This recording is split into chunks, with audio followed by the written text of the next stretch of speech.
Hello everyone, welcome to SSC Panacea. CGL mains को target करते हुए कंप्लीट साइंस के 200 बेस्ट एनसीईआरटी एमसीक्यूज कवर कर रहे हैं और ये लेक्चर 2 है। लेक्चर 1 हमने ऑलरेडी कवर कर रखा है, आप इसे जाकर करके देख सकते हैं। मेरा नाम संदीप सिंह है और चलिए इस सीरीज को आगे बढ़ाते हैं। आगे बढ़ने से पहले आपको विशेषकर ये ध्यान देने की ये हमारा ऑफिशियल यूट्यूब चैनल है।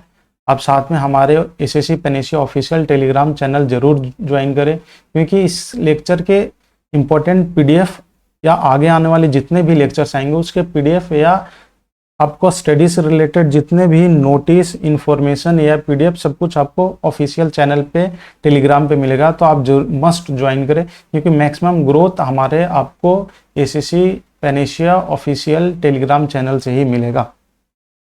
इस लेक्चर को आगे बढ़ने से पहले मैं इस सीरीज की थोड़ी सी ब्रीफ में मैं इंपॉर्टेंस बता दूं।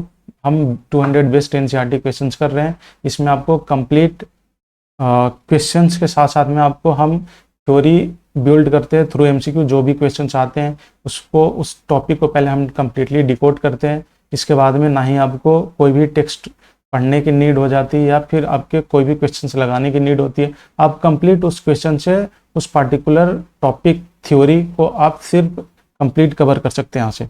ठीक है, तो आगे चलते हैं, हम क्वेश्चन पे आगे बढ़ते हैं। हाँ, दूसरी चीज़ मैं ये बता दूं कि एसएससी जो सीजीएल मेंस हो रही है उसमें एटलीस्ट मिनिमम साइंस का रोल जो है वेटेज है 8 से 10 क्वेश्चंस का है। मेरा पूरा कोशिश है और ये पॉसिबिलिटी भी है कि मिनिमम 6 से 7 क्वेश्चन हमारा डायरेक्टली इस सीरीज से ही मिल जाए। जिस दिन आपका लेक्चर 10 खत्म होगा आपको भी आप खुद आपके रिजल्ट सामने होंगे कि चीज़ें मैक्सिमम आपको क्लास में करवाई जा चुकी है। अब आगे बढ़ते हैं, क्वेश्चंस को पहले पढ़ते हैं। एक कनकेव स्फेरिकल मिरर मीन्स हमें मिरर ये लाइट के चैप्टर में आते हैं, तो पहले हम लाइट को डिकोड करेंगे देन फिर क्वेश्चंस में आएंगे। लाइट हम थोड़ी सी फास्ट फॉरवर्ड में चलेंगे ताकि ये हम कम टाइम में मैक्सिमम चीज़ों को कवर कर सकते हैं। ठीक है, लाइट एक फॉर्म ऑफ एनर्जी है जिसके थ्रू हम किसी भी ऑब्जेक्ट को हम देख सकते हैं। लाइट हमेशा इसके प्रॉपर्टीज है, एसएससी ने बार बार क्वेश्चंस पूछी है। 4-5 प्रॉपर्टी आपको विशेषकर ध्यान देने की जरूरत है। ये हमेशा स्ट्रेट लाइन में ट्रेवल करती है, इसे मटेरियल मीडियम की नीड नहीं होती है। ये फॉर्म ऑफ इलेक्ट्रोमैग्नेटिक रेडिएशन के फॉर्म में आगे प्रोपगेट करते हैं। ठीक है, मीन्स आपको देखना होगा इलेक्ट्रोमैग्नेटिक रेडिएशन जो है इस टाइप से इसका जो ट्रेवल जो करती है। ये जो आप जो पार्ट देख रहे हैं इसे क्रस्ट बोलते हैं, क्रेस्ट बोलते हैं, और ये दोनों के बीच के डिफरेंस को ही क्या बोलते हैं, वेवलेंथ बोलते हैं। राइट, हिंदी में इसे तरंगदैर्घ्य बोलते हैं। इसके स्पीड ऑफ लाइट से क्वेश्चन पूछी जाती है कि एयर में इसके स्पीड ऑफ लाइट कितनी है, 3 × 10⁸ मीटर पर सेकेंड। आपको ये ध्यान देना है। अगर इसकी वेवलेंथ की बात की जाए लाइट की तो 4000 एंगस्ट्रॉम टू 7000 एंगस्ट्रॉम के बीच में वेरी करती है। तो विशेषकर इन प्रॉपर्टीज को आपको ध्यान देना है। 2 टर्मिनोलॉजी का आपको ध्यान रखना, अम्ब्रा एंड पेनुम्ब्रा। हम जब इसके इमेज की बात आएंगे, जब इमेज फॉर्मेशन आएगी उससे रिलेटेड ये कंसेप्ट है, फिर हम आगे इसको डिस्कस करेंगे। ठीक है, अब आगे बढ़ते हैं। Law of reflection means light में मोस्ट इंपॉर्टेंट ये टॉपिक आ जाती है। यहाँ से एसएससी ने बार बार पूछा है। 2 तरीका का रिफ्लेक्शन ऑफ लॉ है, आपको ध्यान देने हैं। देखो, सबसे पहले हमने एक प्लेन मिरर ले लिया। ठीक है, समतल दर्पण लिया। इसके एक समतल दर्पण क्या होती है, जिसके जो रिफ्लेक्टिंग सरफेस है, जो प्रवर्तित जो सतह है, ठीक है, उसको दूसरे तरफ हम क्ले कर देंगे। इस पे हम ये जो रे आ रही है इसको हम बोलते हैं एंगल ऑफ इंसिडेंस। ठीक, इंसिडेंट रे, इसे क्या बोलेंगे, इंसिडेंट रे। हिंदी में इसे आपतित किरण बोलेंगे। जब इस प्लेन मिरर के सतह से जब टकराएगी तो ये कहीं ना कहीं इधर तो आएगी नहीं, टकराने के बाद में दूसरी ओर मुड़ जाएगी। ठीक है, तो जो मुड़ जाती है टकराने के बाद में उसे हम बोलेंगे reflected ray. Right, reflected ray, प्रवर्तित किरण। और बीच में एक हम नॉर्मल लेते हैं, मीन्स एक हम अपना रिफरेंस मान करके लेकर के चलते हैं। इस रिफरेंस को ही हमने क्या नाम दे दिया, नॉर्मल। हमेशा याद रखना, नॉर्मल और इंसिडेंट रे के बीच के एंगल को क्या बोलते हैं, angle of incidence. Angle of incidence. Normal और रिफ्लेक्टेड रे के बीच के एंगल को क्या बोलते हैं, एंगल ऑफ रिफ्लेक्शन। ठीक, तो हमने दो नियम है, हमें ये ध्यान देना है कि जितना एंगल ऑफ इंसिडेंस होगा उतना ही एंगल ऑफ रिफ्लेक्शन होगा।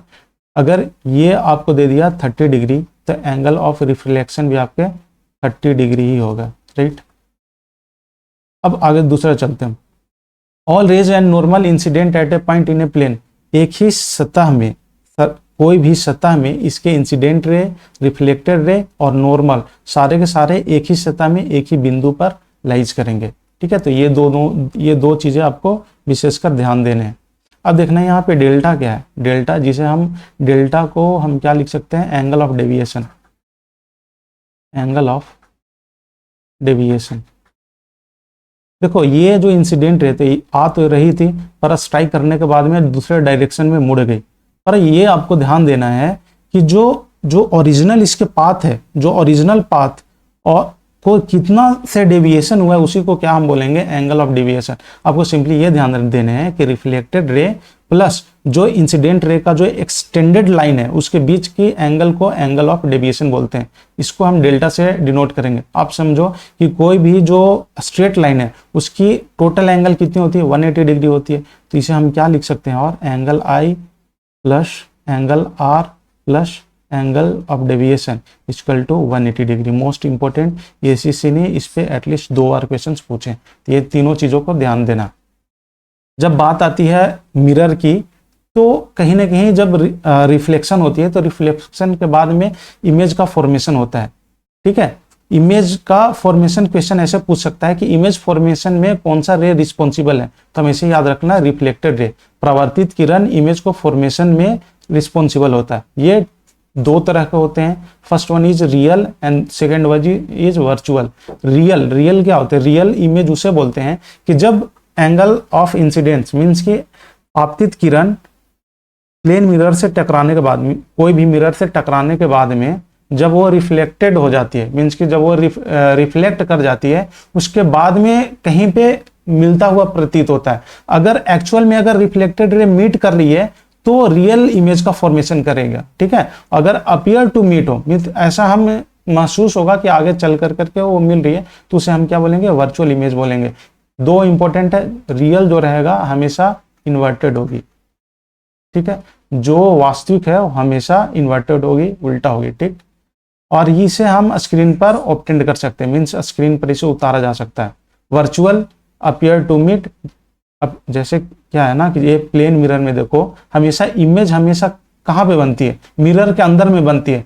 तो मिरर के अंदर में रिफ्लेक्टेड जो रे है एक्चुअल में तो मीट करेगी नहीं जा करके। तो हम क्या करते हैं कि इसको हम ऐसा प्रतीत होता है, जैसे एक वो होता है ना कि ये मान के चलो कि ऑब्जेक्ट है, ये नॉर्मल लाइन है, ये ऑब्जेक्ट को हम प्लेस किए हैं। ठीक है, तो ये इंसिडेंट होने के बाद में इधर की ओर रिफ्लेक्टेड रे, ये आगे जाकर के एक्सटेंड हम करेंगे रिफ्लेक्टेड रे को, और ये जो हमारा ये आया था हमारा इंसिडेंट रे था। ठीक, अगर इसको अगर यहाँ से सोर्स पॉइंट सोर्स रे को आगे एक्सटेंड करेंगे तो हमें समवट कहाँ पे, यहाँ पे मिलता हुआ प्रतीत हो रहा है। तो ये एक्चुअल में मीट कर रही है क्या रिफ्लेक्टेड रे, नहीं, हम ऐसा कर रहे हैं कि अपीयर टू मीट है। तो हमेशा अपीयर टू मीट रहे वो हमेशा वर्चुअल हमेशा इरेक्ट इमेज होती है। राइट, हमेशा इरेक्ट इमेज होती है, इसे हम स्क्रीन पर उतार नहीं सकते।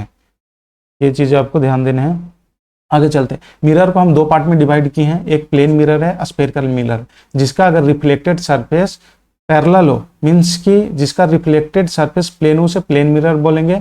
जिसका स्फेरिकल सरफेस केव हो, स्फेरिकल हो, उसे हम स्फेरिकल मिरर बोलेंगे। स्फेरिकल मिरर को आगे 2 पार्ट में डिवाइड की गई है, एक कॉनकेव एंड कॉन्वेक्स। तो पहले हम प्लेन मिरर को समझते हैं। Image formed by plane mirror, plane mirror के द्वारा इमेज का क्या क्या प्रॉपर्टी जो उसे हमेशा इसे बार बार क्वेश्चन पूछती है, हमेशा सेम साइज बनाती है। राइट, आपको ध्यान देना होगा कि हमेशा प्लेन मिरर में जो भी इमेज बनेगा हमेशा same size, virtual and erect बनाती है। Distance between image and mirror same होगा। मान के चलो कि मिरर है, यहाँ पे हम ऑब्जेक्ट रखे हैं, इन दोनों के बीच के डिस्टेंस क्या है, मिरर एंड ऑब्जेक्ट के बीच के डिस्टेंस अगर 20 सेंटीमीटर है तो प्रतिबिंब भी हमेशा 20 सेंटीमीटर पे ही अंदर में बनेगा। ठीक है, लेटरल इन्वर्टेड का मतलब सिंपली ये अर्थ होता है कि right side left side appear होगा, लेफ्ट साइड वाली चीजें राइट साइड अपीयर होगा। क्वेश्चन ऐसे पूछा जा सकता है कि एम्बुलेंस हमेशा उल्टा क्यों लिखा हुआ रहता है, तो लेटरली इन्वर्टेड शो करती है इस वजह से हमें, क्योंकि मिरर में सीधा दिखाई दे। तो लेटरली इन्वर्टेड आपको समझ में आ गया होगा कि जो बायां साइड दायां दिखाई दे, दायां साइड बायां दिखाई दे। ठीक है, half size of the object, question हमेशा यह पूछती है कि किसी भी प्लेन मिरर में हमें पूरा देखने के लिए, मीन्स कि पूरे बॉडी को देखने के लिए मिनिमम जो मिरर है उसकी साइज कितनी होनी चाहिए। तो हमारा मान के चलो किसी भी ऑब्जेक्ट का साइज अगर 20 सेंटीमीटर का हो, अगर 20 सेंटीमीटर का साइज हो, तो प्लेन मिरर है उसकी साइज एटलीस्ट कितनी होनी चाहिए, 10 सेंटीमीटर की होगी, तभी हम पूरे ऑब्जेक्ट को देख सकते हैं। ठीक है, यूज्ड इन लुकिंग ग्लास। ठीक है, यहाँ से क्वेश्चन काफी ज्यादा, looking glass in the sense कि इसका प्लेन मिरर का यूज कहाँ कहाँ किया जा सकता है, पेरियोस्कोप में और क्लेडियोस्कोप में। पेरियोस्कोप में हमेशा याद रखना, बहुत बार एसएससी ने क्वेश्चन पूछा है कि 2 प्लेन मिरर्स का यूज किया जाता है, और दोनों मिरर जो है से कितने डिग्री पर इंसर्टेड होते हैं, इंक्लाइंड होते हैं, 45 डिग्री पर। दोनों मिरर के बीच का कोण जो है हमेशा 45 डिग्री पर। इससे कम से भी कम 40-50 क्वेश्चन बनाए जा सकते हैं। तो हमने कंप्लीटली यहाँ पे ब्रीफ कर दिया। अब थर्ड जो हमारा कंसेप्ट आता है, number of image formed in plane mirror. एक फॉर्मूला है, याद रखना इसे, मैं यहाँ पे लिख देता हूँ। ठीक है, n बराबर 360 बाई थीटा -1, राइट। इस पे आपको ध्यान देने की नीड है। ये देखना यहाँ पे, अगर इमेज हो, अगर 360 बाई थीटा, याद रखना ये 2 मिरर है, ये दोनों के बीच की एंगल मान के चलो कि 45 डिग्री। अब पूछेगा कि नंबर ऑफ कोण कितने बन सकते हैं।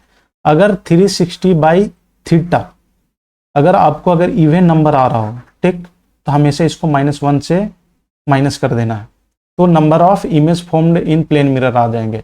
अगर 360 बाई थीटा अगर ऑड आ रही है, तो ये हमारा total number of image formed in plane mirror. तो इससे हमें एक चीज समझ में आएगा, अगर 4 ऑप्शन दे दिया जाए, 4, 6, 8 या 7, कुछ भी डेटा दिया हो, अगर इस टाइप का ऑप्शन है कि बताएं कि अगर आपके पास में टाइम नहीं हो, अगर पूछता हो कि प्लेन मिरर में टोटल नंबर ऑफ इमेज कितना फॉर्म्ड हो, तो हमेशा यहाँ से क्या चीजें समझ में आए, कोई भी इवन नंबर में अगर 1 माइनस करेंगे तो हमेशा क्या हो जाएगी, ऑड हो जाएगी। मीन्स कि हमेशा इमेज फॉर्म्ड, भाई याद रखना, image formed by plane mirror in number, means total number की बात करें ना, total image formed in plane mirror is always odd. हमेशा याद रखना, ऑलवेज ऑड इन नंबर, हमेशा प्लेन मिरर में नंबर ऑफ इमेज हमेशा ऑड नंबर में ही आएगा। तो ये चीजें आपने समझ रखा होगा। अब आगे चलते हैं, चलो पहले क्वेश्चन 1 को डिस्कस करते हैं।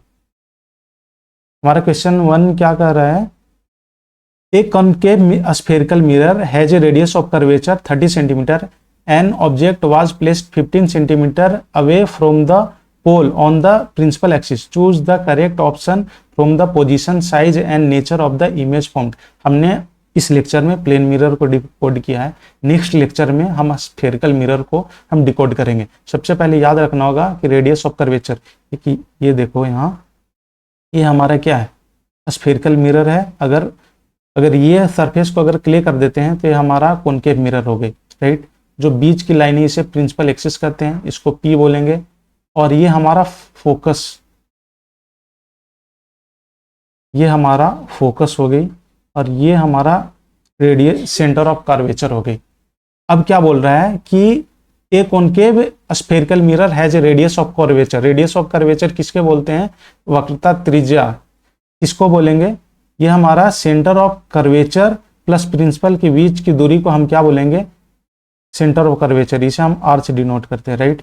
तो आर कितना दिया हुआ है, 30 सेंटीमीटर दिया हुआ है। एन ऑब्जेक्ट को हम यू से, ऑब्जेक्ट डिस्टेंस हमेशा यू से मेंशन करते हैं, इसका कितना है, 15 सेंटीमीटर है, ठीक। तो अब ये बताओ, एक फॉर्मूला आपने देखा होगा कि आर बराबर क्या होता है, 2f, मीन्स की अगर फोकल लेंथ की अगर बात किया जाए तो रेडियस ऑफ कर्वेचर को अगर हाफ कर देंगे तो हमारा फोकल लेंथ आ जाती है, ठीक।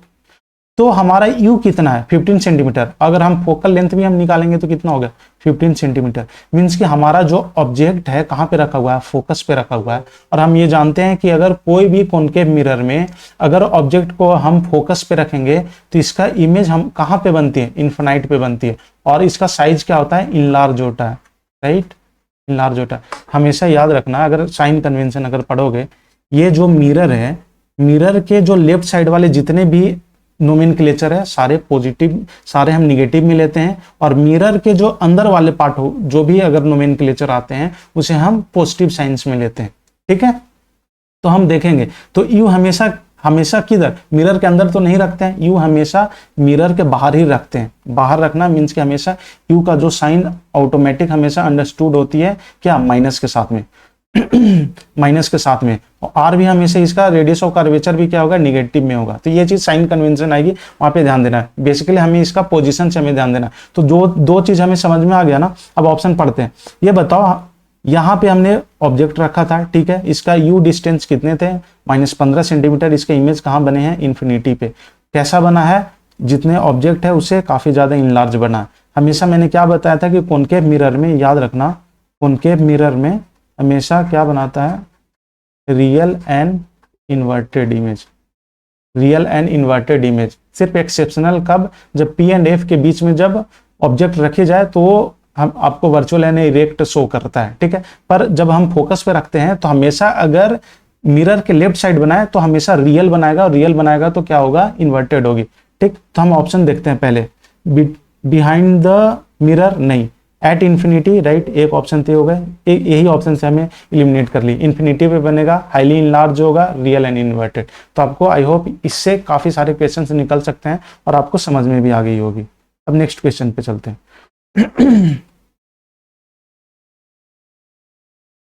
चलो सेकंड क्वेश्चन देखते हैं। Consider the following statement and choose the correct option. The minimum distance of distinct vision for a young adult person with no defect is I is 25 centimetre, right. हमेशा याद रखना कि मिनिमम डिस्टेंस किसी भी object को clearly visible देखने के लिए आई और ऑब्जेक्ट की मिनिमम बीच की दूरी कितनी होनी चाहिए, 25 सेंटीमीटर। मोस्ट इंपॉर्टेंट है, तो ये तो सही है। The absolute refractive index of diamond is 2.42, ये भी सही है। मैं आगे देखो, आगे मैं बताता हूँ रिफ्रैक्टिव इंडेक्स, आपको 2-3 याद रखने।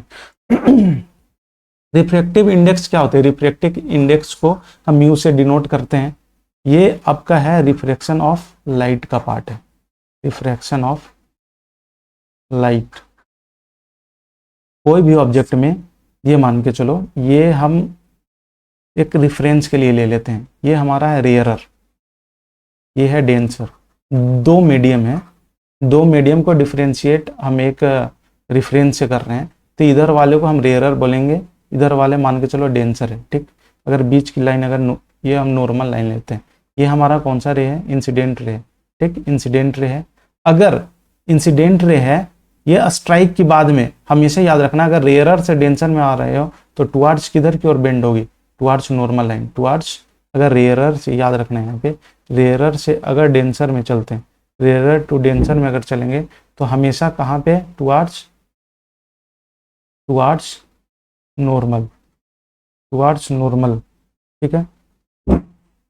अगर डेंसर से रेयरर में अगर जाती है, अगर डेंसर से रेयरर में जाएगी, अगर यही ऑब्जेक्ट अगर डेंसर होता, अगर रेयरर होता, अगर हम एक कंडीशन मान लेते हैं कि ये हमारा डेंसर है और ये हमारा रेयरर है, तो अवे फ्रॉम नॉर्मल लाइन जाएगी, तो क्या होगा, away to normal line, away to normal. तो चीज़ें आपको क्लियर समझ में आ रही होगी, ठीक है। तो रिफ्रैक्टिव इंडेक्स क्या होता है, रिफ्रैक्टिव इंडेक्स सिंपली अर्थ ये होता है कि आपको ये ध्यान देना कि बेसिकली ये दो की स्पीड का कंपैरिजन है। आपको एयर में स्पीड विद रिस्पेक्ट टू किसी भी मीडियम का स्पीड, अगर दोनों का रेशियो अगर ली जाए तो उसे जो एक मान के चलो कि एक जो पॉइंट आती है उसे हम क्या बोलेंगे, रिफ्रैक्टिव इंडेक्स बोलेंगे, जिसे हम म्यू से डिनोट करते हैं। इसका फॉर्मूला होता है CY/V। तो उसमें 3-4 इंपॉर्टेंट है जिसका रिफ्रैक्टिव इंडेक्स हमेशा ऐसे पूछती है। वाटर का हमेशा आपको याद रखना 1.3, ग्लास का 1.5 एंड डायमंड का 2.42, ठीक है। तो इस हिसाब से हमारा सेकेंड भी सही था। अब थर्ड पे चलते हैं। The colour of the sky is blue due to phenomena of scattering of light, ठीक है। प्रकाश के प्रकीर्णन के घटना के कारण आकाश का रंग नीला होता है, ये भी पॉइंट सही है। The name of the phenomena in which the mountain tops acquire से रोजी और orange hue around sunrise and sunset derived from scattering of light is called alpenglow, तो ये भी सही है, ठीक है। कैसे है, मीन्स कि इसमें क्या हो गया कि ऑल करेक्ट ऑप्शन का है, ऑल ऑफ द एबव। चलो हम इसमें इससे रिलेटेड जितने भी पॉइंट है ना, पहले हम डिकोड करते हैं। 2-3 है, पहले हम डिस्पर्सन को समझेंगे, ठीक है। डिस्पर्सन काफी ज्यादा क्वेश्चन पूछता है, डिस्पर्सन। पहले तो हम प्रिज्म को समझ लेते हैं। सिंपली प्रिज्म में, प्रिज्मा आपने सबने देखा होगा, प्रिज्म में 3 रेक्टेंगुलर सरफेस होते हैं और 2 ट्रायंगुलर फेस होते हैं। 3 rectangular face and 2 triangular face से हम प्रिज्म बनाते हैं। डिस्पर्सन ऑफ लाइट किसे बोलेंगे? Splitting of light into 7 different colour. जो हमारा सूर्य से जो रोशनी आती है, वो व्हाइट लाइट आती है, उसमें अपने आप में वो 7 कलर लिए हुए रहते हैं। डिस्पर्सन ऑफ लाइट उसे बोलेंगे कि जब स्प्लिटिंग ऑफ लाइट मीन्स, ये समझ लो सिंपली कि ये आपका प्रिज्म है, अगर इससे अगर व्हाइट लाइट आ रही है तो ये 7 डिफरेंट कलर में स्प्लिट हो जाती है। इस पूरे घटना को क्या बोलेंगे? डिस्पर्सन ऑफ लाइट बोलेंगे। ये 7 डिफरेंट कलर में, ठीक है। नीचे से अगर विबग्योर याद रखना आपको, इतने सारे कलर में ब्रेक हो जाती है व्हाइट लाइट। तो डिस्पर्सन ऑफ लाइट समझ में आ गया कि कोई भी सिंपली अगर व्हाइट लाइट आ रही हो, टकराने के बाद में अगर 7 डिफरेंट कलर में अगर स्प्लिट कर गई, उसे हम डिस्पर्सन ऑफ लाइट बोलते हैं। अगर इसकी बात अरेंजमेंट की जाए तो सबसे नीचे में आपके रेड आते हैं, फिर ऑरेंज आएंगे। इसका ट्रिक है विबग्योर याद रखना, ऊपर से लेकर करके आना है। एक सेकंड, आपको सबसे ऊपर ये वायलेट आपको नीचे रहेंगे, सबसे ऊपर में रेड रहेगा, क्योंकि सबसे मिनिमम डेविएशन रेड लाइट में होते हैं, ठीक। अब आपको इसमें 2 चीज़ ध्यान रखना है कि डेविएशन जो होता है हमेशा इन्वर्सली प्रोपोर्शन होता है वेवलेंथ। तो इससे हम क्या समझे कि आर का डेविएशन सबसे कम हो रहा है, मीन्स कि इसका वेवलेंथ सबसे, पूछेगा कि सबसे ज़्यादा वेवलेंथ कौन से कलर का होता है, तो सबसे ज़्यादा वेवलेंथ होता है रेड का, और सबसे जो मिनिमम जो वेवलेंथ है किसका है? वायलेट का। इस वजह से ये सबसे ज़्यादा डेविएशन आपको वायलेट में होता है। तो हमने समझ गया क्या? डिस्पर्सन ऑफ लाइट को हमने समझ लिया। अब आते हैं रेनबो से भी एसएससी काफ़ी क्वेश्चन पूछा है कि ऐसा क्वेश्चन पूछता है कि रेनबो में बताएं कि कौन कौन से फेनोमेनन जो है से एग्जिस्ट करती है। तो first one is dispersion, second with the help of TIR total internal reflection, and third one is refraction. मतलब कि अगर रेनबो तभी बनती है जब ये तीनों घटनाएं होती है। डिस्पर्सन हमने समझ लिया, अब टोटल इंटरनल रिफ्लेक्शन को समझते हैं। याद रखना, टोटल इंटरनल रिफ्लेक्शन के लिए 2 कंडीशन है। TIR शॉर्ट में इसे हम क्या बोलते हैं? TIR। इसमें 2 घटना, हमेशा जो मीडियम जो है डेंसर टू रेयरर, हमेशा जो ट्रेवल हमेशा डेंसर टू रेयरर ट्रेवल करेगी, ठीक। And second one is angle of incidence, angle of incidence greater than critical angle. उस केस में हम इस फेनोमेना को क्या बोलेंगे? Total internal reflection. कहने का सिंपली अर्थ ये है, अगर मान के चलो कि इंसिडेंट रे है और ये हमारा डेंसर है और ये हमारा रेयरर है, ठीक है, तो कोई भी अगर एंगल पे अगर इंसिडेंट कर रही है ये, तो हमेशा कहाँ जाएगी? हमेशा नॉर्मल से दूर जाती है, नॉर्मल से दूर जाते जाएगी। पर एक ऐसा कंडीशन आएगा कि इसमें ना जाकर करके जो इंसिडेंट रहे से हमेशा उसी मीडियम में मुड़ जाए, ठीक है। तो इस पूरे घटना को टोटल इंटरनल रिफ्लेक्शन बोलेंगे। और ये कौन से एंगल पे? जब हमारा एंगल ऑफ इंसिडेंस ग्रेटर हो जाएगा क्रिटिकल एंगल से। तो आपको समझ में आ गई होगी, ठीक है। टोटल इंटरनल रिफ्लेक्शन में 2 कंडीशन, हमेशा डेंसर से रेयरर, और सेकंड वन इज कंडीशन क्या है? एंगल ऑफ इंसिडेंस हमेशा ग्रेटर देन होगा क्रिटिकल एंगल। इसके काफ़ी सारे इसके फीचर्स से क्वेश्चन पूछते हैं, ठीक है। जैसे आपको कुछ चीज़ें याद रखने होंगे, आगे मैं डिस्कस करूंगा। जैसे आप देखते हो ना कि जो मिराज बनते हैं, जहाँ पे रेगिस्तान होते हैं, उसमें देखते हैं कि दूर से ही रेत चमकती है, या फिर देखते हैं कि डायमंड का चमकना, ये किसके कारण से होती है? टोटल इंटरनल रिफ्लेक्शन के कारण होती है। देखो, रेनबो जो होता है हमेशा 2 तरीके के होते हैं, एक primary rainbow and secondary rainbow होती है। हम चीज़ों को समझते हैं, याद रख लो। Primary rainbow means primary colour, इसमें 3 कलर प्राइमरी में, एक रेड, इस ट्रायंगुलर के जरिए हम बहुत अच्छे से कंसेप्ट को समझ सकते हैं, रेड, ग्रीन एंड ब्लू, ठीक है। तो हमारा प्राइमरी कलर हो गए। मैंने यहाँ पे भी लिख रखा है कि प्राइमरी कलर कौन कौन से होते हैं? रेड होते हैं, ग्रीन होते हैं एंड ब्लू होती है। सेकेंडरी कलर में आपके येलो, मैजेंटा एंड सियान आएंगे, और कॉम्प्लीमेंट्री ये होंगे जो व्हाइट। अगर तीनों का मिक्सिंग अगर सबको कर दिया जाए तो व्हाइट कलर का फॉर्मेशन होती है। तो हमने जो भी एंगल है, जो कॉर्नर है, उस पर मैंने तीनों कलर को रखा है। प्राइमरी कलर को, अगर 2 प्राइमरी कलर मीन्स कि रेड एंड ब्लू को अगर हम मिक्स करेंगे तो हमारा मैजेंटा कलर बनती है। इसी तरीक़ा से ये देख लो, ग्रीन एंड ब्लू को करेंगे तो सियान बनते हैं, ग्रीन एंड रेड को अगर मिक्स करेंगे तो ये लो। मिक्सिंग ऑफ कलर से ऐसे ने मिनिमम कम से कम 15 से 20 क्वेश्चन पूछे हैं। तो इस ट्रायंगल को अगर आप ध्यान रखेंगे तो आपके लिए आसान होगा। कोई भी कलर पूछ देगा 2 मिक्सिंग करके, तो इस ट्रायंगल को याद रखना है, ठीक है। और हमेशा जो व्हाइट लाइट कब बनाएंगे, जो भी हमारा सेकेंडरी कलर को, अगर secondary colour with the help of secondary colour से अगर बन रहा हो तो उसकी मिक्सिंग को हम क्या बोलेंगे, व्हाइट बोलेंगे। हमने क्या समझ लिया, डिस्पर्सन समझ लिया, राइट, PIR समझ लिया, रिफ्रैक्शन समझ लिया। ये काफ़ी ज़्यादा कन्फ्यूजन है अपने आप में। और fourth one is scattering of light. Scattering of, जैसे हमने डिस्पर्सन में क्या समझा कि डिस्पर्सन ऑफ लाइट में हमने क्या समझा था कि splitting of light into 7 different colour, that is called dispersion. तो स्कैटरिंग ऑफ लाइट क्या होता है, reflection of light into all direction. कोई भी अगर व्हाइट लाइट आ रही है तो टकराने के बाद में किसी भी चीज़ों से अगर ऑल डायरेक्शन में स्कैटर्ड हो गए, मीन्स फैल जाए, रिफ्लेक्ट हो जाए, तो उसे हम स्कैटरिंग ऑफ लाइट बोलेंगे, ठीक। इसका ये डिपेंड करता है हमेशा साइज ऑफ पार्टिकल पे, and second one is wavelength पे। इसके एप्लीकेशन से काफ़ी ज़्यादा क्वेश्चन मैं आपको बताऊंगा। ये प्रोपोर्शन होते हैं हमेशा, स्कैटरिंग ऑफ लाइट जो होते हैं, जो प्रोपोर्शनल होते हैं, हमेशा लेमडा पावर 4 का इन्वर्सली प्रोपोर्शन होते हैं। और इस प्रोपोर्शनलिटी को हमारा विशेषकर एक लॉ से डिनोट किया गया है, रेले लॉ ऑफ स्कैटरिंग बोला गया। पूछेगा simply Rayleigh law of scattering पूछेगा, और उसमें हमेशा लेमडा के जो पावर है डिफरेंट दे करके पूछते हैं कि कौन से डिनोट कर रहे हैं। तो हमेशा याद रखना इन्वर्सली में पावर इसके 4 होते हैं। तो स्कैटरिंग ऑफ लाइट का फिनोमिनन हम समझते हैं बेस्ड से, टिंडल इफेक्ट। हम आपने सभी ने देखा होगा कि जो व्हाइट लाइट, जब हम सूर्य की किरणें जब आती है तो एक ऐसा स्पेस होता है, वहां पे देखेंगे सूर्य के प्रकाश व्हाइट दिखती हैं। तो क्यों दिखती हैं, वो उसको, उस इफेक्ट को क्या बोलते हैं, टिंडल इफेक्ट। किसके कारण से, स्कैटरिंग ऑफ लाइट के कारण। क्यों ऐसा होता है कि एटमोस्फेयर हेट्रोजीनस मिक्सचर होता है। सिंपली आपको क्या करना है कि मान के चलो कि ये सन है ना, ये हमारा अर्थ है, ये सन है, यहाँ से लाइट आ रही है। जब लाइट आती है तो बीच में काफी सारे छोटे छोटे पार्टिकल है। हमने क्या देखा कि रेड लाइट जो होता है, रेड का जो वेवलेंथ होता है सबसे ज्यादा है। मीन्स कि जिसका जितना ज्यादा वेवलेंथ होगा उसका जो मुड़ाव होगा, मीन्स डेविएशन उतना ही कम होगा। तो रेड का वेवलेंथ बहुत ज्यादा होता है, इस कारण से ये सीधा अर्थ पर आ जाती है।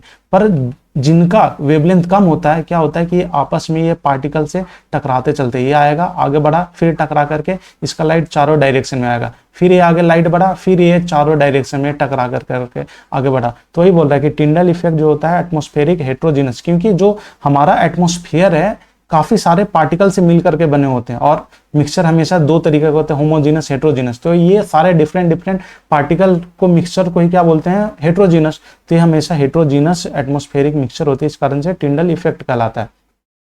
अब है colour of sun at sunrise and sunset. हम हमेशा क्या देखते हैं कि जो हमारा पृथ्वी है, क्या होता है कि सनराइज और सनसेट के टाइम में सूर्य हमेशा सबसे दूर वाली स्थिति, क्या जानते हैं कि जो सन जो है, से सन जो पृथ्वी के चारों ओर क्या रोटेट करती है।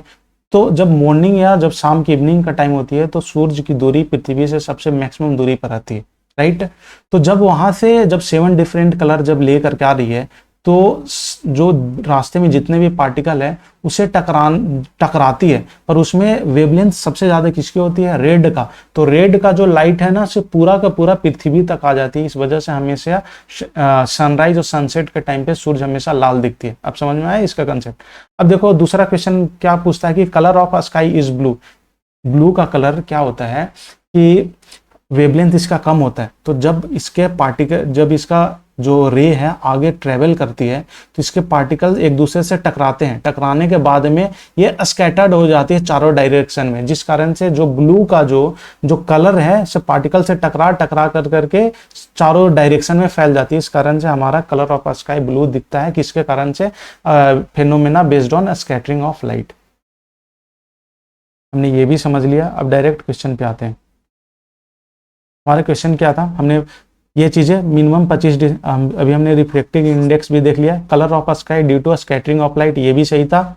The name of the phenomena alpenglow क्या होता है, सिंपली आप ये समझो कि जो सूर्यास्त या सूर्योदय के समय में, सनराइज या सनसेट के टाइम पे ये माउंटेन है, माउंटेन का जो पीक होता है ना, हमेशा देखोगे सूर्योदय और सूर्यास्त के समय पर्वत की चोटियां हल्का गुलाबी या नारंगी रंग का हो जाता है। क्यों होता है? क्योंकि स्कैटरिंग ऑफ लाइट के कारण, मैंने अभी आपको समझाया था। तो इस फेनोमेना को ही क्या बोलते हैं? अल्पेन ग्लो। स्पेशली ये तब आपको दिखाई देगा ना जब एरोप्लेन से आप जा रहे होते हैं कहीं पे और ऐसे माउंटेन से आप क्रॉस कर रहे होते हैं, तो यहाँ पे बढ़िया से व्यू देख सकते हैं। तो ये ऑल ऑफ द अबव, इसके सारे ऑप्शंस करेक्ट हैं। अब थोड़ा हम फास्ट चलेंगे, ठीक है। Consider the following statement and choose the correct option. The measure of the force that can cause an object to rotate about an axis that is called torque. पहले हम torque को समझते हैं। टॉर्क क्या है? सिंपली टॉर्क को समझने से पहले हम फोर्स को डिकोड करेंगे, देन हम टॉर्क पे चलेंगे। फोर्स हिंदी में क्या बोलेंगे? बल। मीन्स मास को अगर एक्सेलरेशन से मल्टीप्लाई करेंगे तो हमारा पिक्चर में आता है फोर्स। फोर्स के साथ दो तरीका के होते हैं, एक contact force and second one is non contact force.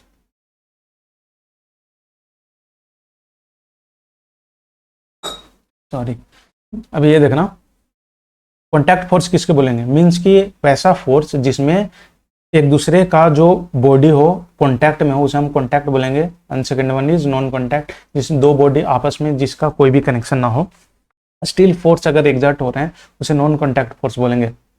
Most example सबसे बढ़िया क्या है?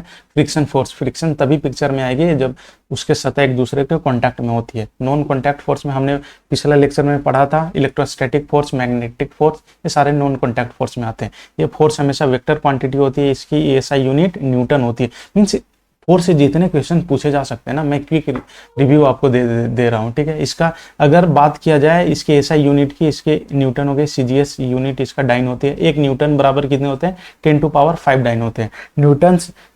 Newton's law of motion, Newton's ने 3 लॉ दिया था स्पेशली फोर्स के रिस्पेक्ट में। तो 3 लॉ, फर्स्ट लॉ क्या है आपका? फर्स्ट लॉ को ही क्या बोलते हैं? लॉ ऑफ इनर्शिया बोलते हैं। इनर्शिया सिंपली क्या बोलते हैं? इनर्शिया मीन्स की position of any object. Law of inertia दो तरीका के होते हैं, ठीक है। एक इनर्शिया अगर मान के चलो तीन तरीका है, inertia of rest, inertia of motion, inertia of direction. कोई भी ऑब्जेक्ट अगर रेस्ट के कंडीशन में है तो हमेशा वो रेस्ट में ही रहने की कोशिश करता है जब तक उसे कोई भी एक्सटर्नल फोर्स उस पर एग्जर्ट ना करे।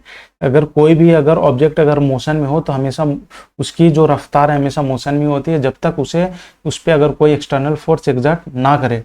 तो आपको समझ में आ गया होगा, फर्स्ट लॉ को ही लॉ ऑफ इनर्शिया बोलते हैं, ठीक है। सेकेंड लॉ को हम क्या बोलेंगे? F equal to change in momentum by time, ठीक है। आपने हमेशा ये क्वेश्चन क्या पूछते हैं कि देखे होंगे कि जो प्लेयर होते हैं ना, जब बॉल को कैच करते हैं ना, तो क्या करते हैं ना कि ये आपके कैच करते वक्त हैंड को पीछे साइड लेकर के आते हैं। ये क्यों करते हैं? ठीक है, क्वेश्चन पूछ देगा। तो मोमेंटम के कारण पूछा हुआ है एसएससी ने क्वेश्चन। मोमेंटम क्या होता है? संवेग क्या होता है? किसी भी मास, कोई भी मास है अगर उसमें अगर वेलोसिटी अगर वो गति में है तो उसमें कहीं ना कहीं एक मोमेंटम आ जाती है, ठीक है, संवेग आ जाती है, जिसको डिनोट पी से किया जाता है। उसका फॉर्मूला है पी टाइम इट्स वी, ठीक है। पी हमेशा इसमें वेलोसिटी है, तो वेलोसिटी में क्या आपका है? डायरेक्शन प्लस मैग्नीट्यूड है, इस कारण से पी भी हमेशा वेक्टर क्वांटिटी होता है। तो आपको मोमेंटम समझ में आ गया होगा। मोमेंटम को और क्या समझ सकते हैं कि जो फोर्स और पिक्चर में कैसे हो जाए, अगर पूछे कि अगर फोर्स का जो ये डिफिनेशन जो आई है, मास टाइम इट्स एक्सेलरेशन, ये न्यूटन्स लॉ ऑफ मोशन के कौन से लॉ से निकल करके आई है? तो हमें याद रखना है सेकेंड लॉ ऑफ मोशन से आई है, ठीक है। Third one is every action has equal and opposite reaction. Example rocket. Newton's ने 3 लॉ दिए, first law of inertia, second law जिसे हम force equal to mass time acceleration formula है। तीसरा है कि किसी भी अगर एक्शन हो रही है, अगर फोर्स अगर एग्जर्ट करी है तो जो ऑब्जेक्ट है सेम इक्वल एंड ऑपोजिट में फोर्स को एग्जर्ट करेंगे, जिसे हम रिएक्शन फोर्स बोलेंगे। मीन्स कि every action has equal and opposite reaction. Example अगर बोला जाए कि rocket with the application of Newton third law के प्रिंसिपल पर काम करती है।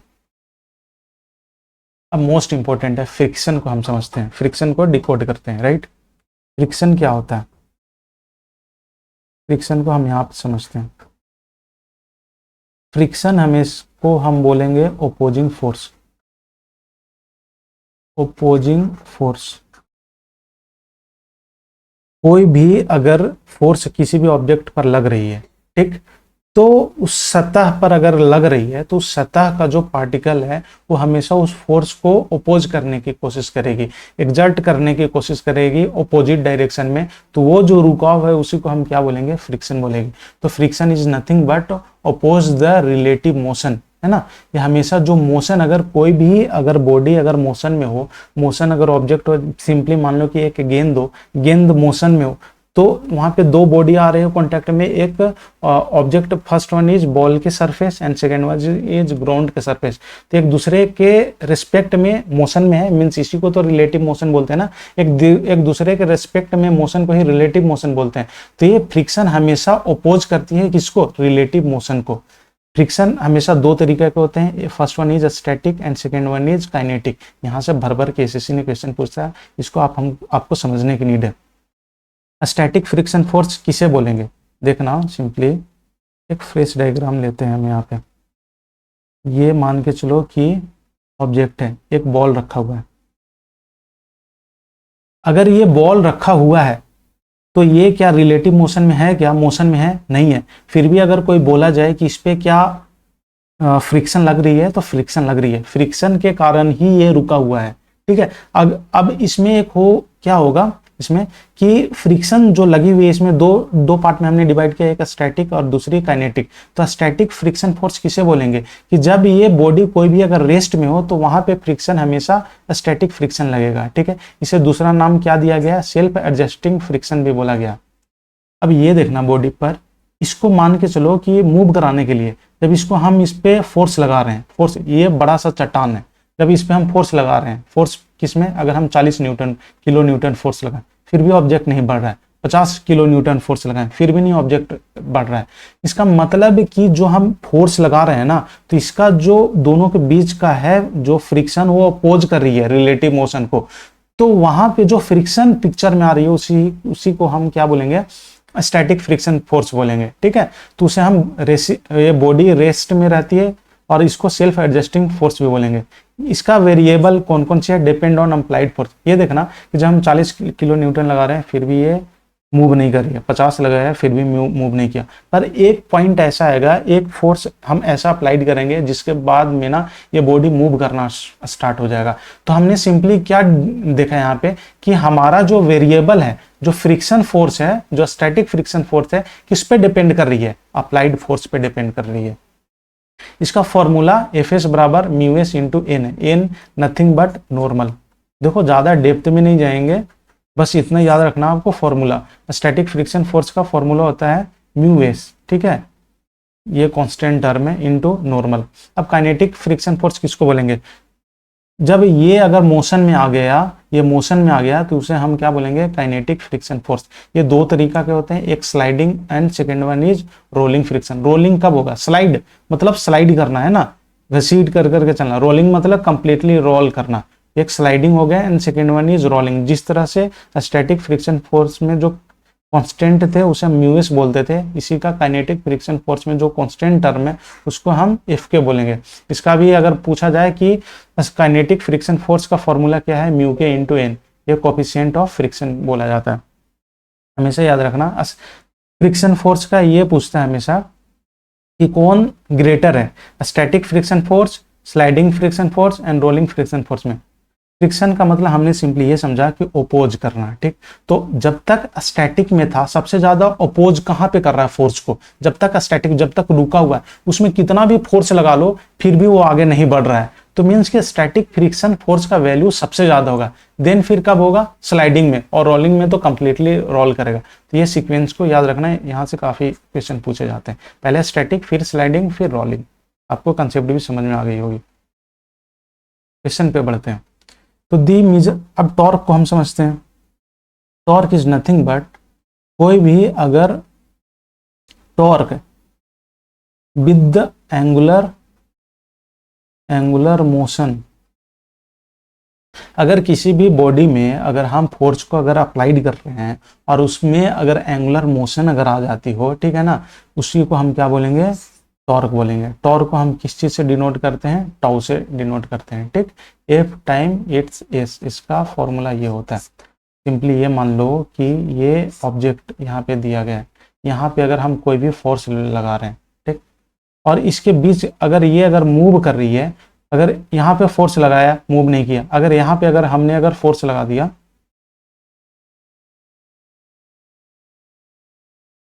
अगर हमने यहाँ पे फोर्स लगाया, अगर मूव कर गए और ये दोनों के बीच की जो डिस्टेंस हो गई, ठीक है, अगर दोनों का अगर हम मल्टीप्लाई करेंगे तो ये टॉर्क है। टॉर्क इज नथिंग बट, अगर फोर्स अप्लाइड करने के बाद में अगर उसमें अगर एंगुलर मोमेंटम आ जाती है, मोशन आ जाती है, एंगुलर करती है, तो उसे हम टॉर्क बोलेंगे। ठीक, तो टॉर्क आपको, तो ये भी सही है। Newton's law, first law of motion that is called law of masses. Law of masses नहीं, इसे हमने क्या पढ़ा था, लॉ ऑफ इनर्शिया। तो ये स्टेटमेंट गलत है हमारा। Static friction is consider as a self adjusting force, right. The correct order of friction is static, sliding and rolling, अभी हमने पढ़ा था, तो ये सही है। तो 3 छोड़ करके बाकी सब होगा। तो कौन सा ऑप्शन है इसमें, the measure of a force that can cause an object to rotate about an axis is called torque. तो 3 नहीं होगा, 1, 2 एंड 4 कोई ऑप्शन है यहाँ पे। Static friction force is self adjusting, ये तो सही है ना, 2 नहीं होगा। तो 1, 3 एंड 4 वाले कौन सा ऑप्शन है, 1, राइट। आगे बढ़ते हैं। 4 number question, consider the following statement and choose the correct option. Electromagnetic telegraph, मैंने क्या क्वेश्चन बोला था स्टार्टिंग में ही, सीरीज 1 में बोला था कि स्पेशली साइंस वाले में देखना है कि थ्योरी की principle given by whom, when, इससे क्वेश्चन एंड व्हाट, इससे क्वेश्चन बहुत ज़्यादा। तो हमने हर एक सीरीज में मैं जितने भी इंपॉर्टेंट प्रिंसिपल्स हैं मैं लेकर के आऊँगा, उसमें साथ में डेट भी मेंशन रहेगा और किसने और कब दिया वो भी मेंशन रहेगा। इसका पर्पस मुझे सिंपली ये है कि आपको एटलीस्ट 10 में कम से कम 30 से 40 इंपॉर्टेंट ऐसे प्रिंसिपल्स है जो किसने दिया, कब दिया, है ना, और क्या है वो इंपॉर्टेंट है। तो हम हर एक लेक्चर में 4 अगर ऑप्शंस भी लेकर के आएंगे तो हम सारे इस सीरीज में ही कवर कर लेंगे, उसी पर बेस्ड ये क्वेश्चन है। Electromagnetic telegraph was invented by Carl Friedrich Gauss and Wilhelm Eduard Weber in 1833। आपको याद रख लेने, सिंपली स्टेटमेंट है कि इलेक्ट्रोमैग्नेटिक टेलीग्राफ जो है इन्वेंट इनके द्वारा किया गया था, कब किया गया था, ये तो सही है। सिंपली मुझे इस क्वेश्चन का पर्पस मेरा सिंपली कहना ये है कि मुझे आपको लैंग्वेज याद कराने हैं चारों, तो ये चारों के चारों स्टेटमेंट सही है। आप, मैं जब पीडीएफ दूंगा या अभी आप स्क्रीनशॉट इसको ले लो, स्क्रीनशॉट ले करके याद कर लेना है ये चारों प्रिंसिपल का, इसका स्पेशली डेट और किसके द्वारा डिस्कवर की गई है। चलो अब मोस्ट इंपॉर्टेंट है, मोस्ट आपको ना होता है ना एकदम कंसंट्रेट कर करके देखना। What are the 4 quantum number for an electron present in the 4f orbital. हम क्या डिस्कस करने वाले हैं, क्वांटम नंबर। क्वांटम नंबर पे अगर लेक्चर लेकर के आया ना तो अगर 4 घंटा भी पढ़ाया जाए फिर भी कम हो जाएगा। बस अभी से आप 4 से 5 मिनट बने रहना। 4 से 5 मिनट में आगे आने वाले जितने भी एसएससी में क्वांटम नंबर पूछे हैं सिर्फ 4 से 5 मिनट में आप सीख जाओगे। इसके बाद में कुछ भी एक्स्ट्रा नीड नहीं होगी, बस आपको लास्ट तक देखने हैं। चलो हम देखते हैं। हम क्या जानते हैं कि बीच में हमारा क्या होते हैं, बीच में हमारा न्यूक्लियस होते हैं, राइट। न्यूक्लियस में प्रोटॉन होते हैं प्लस क्या होते हैं, न्यूट्रॉन होते हैं। इसके चारों ओर इलेक्ट्रॉन जो है मूव करते हैं, ठीक है। इलेक्ट्रॉन किस में करते हैं, सेल में मूव करते हैं। तो सेल का कुछ ना कुछ हम एक नाम दे देते हैं। ये हमारा मान के चलो कि ये न्यूक्लियस है। तो जो फर्स्ट इलेक्ट्रॉन में जो अगर सेल में मूव कर रहे हैं ये हमारा क्या है, सेल है। K shell, L shell, M shell, N shell के नाम से सिंपली। तो के एल एम एन ये हमारा सेल हो गया। सेल में भी हमारा क्या आता है, सेल तो हमने देख लिया, उसके अंदर में भी सब सेल होगा, ठीक। तो सब सेल को क्या, कौन कौन से सब सेल है, S P D F. Simply ये याद रखना है, यहां से ऐसे हमेशा पूछिए। इलेक्ट्रॉन जो मूव करती है सेल में, ठीक है, उसका नाम क्या है, K shell, L shell, M shell और एन सेल।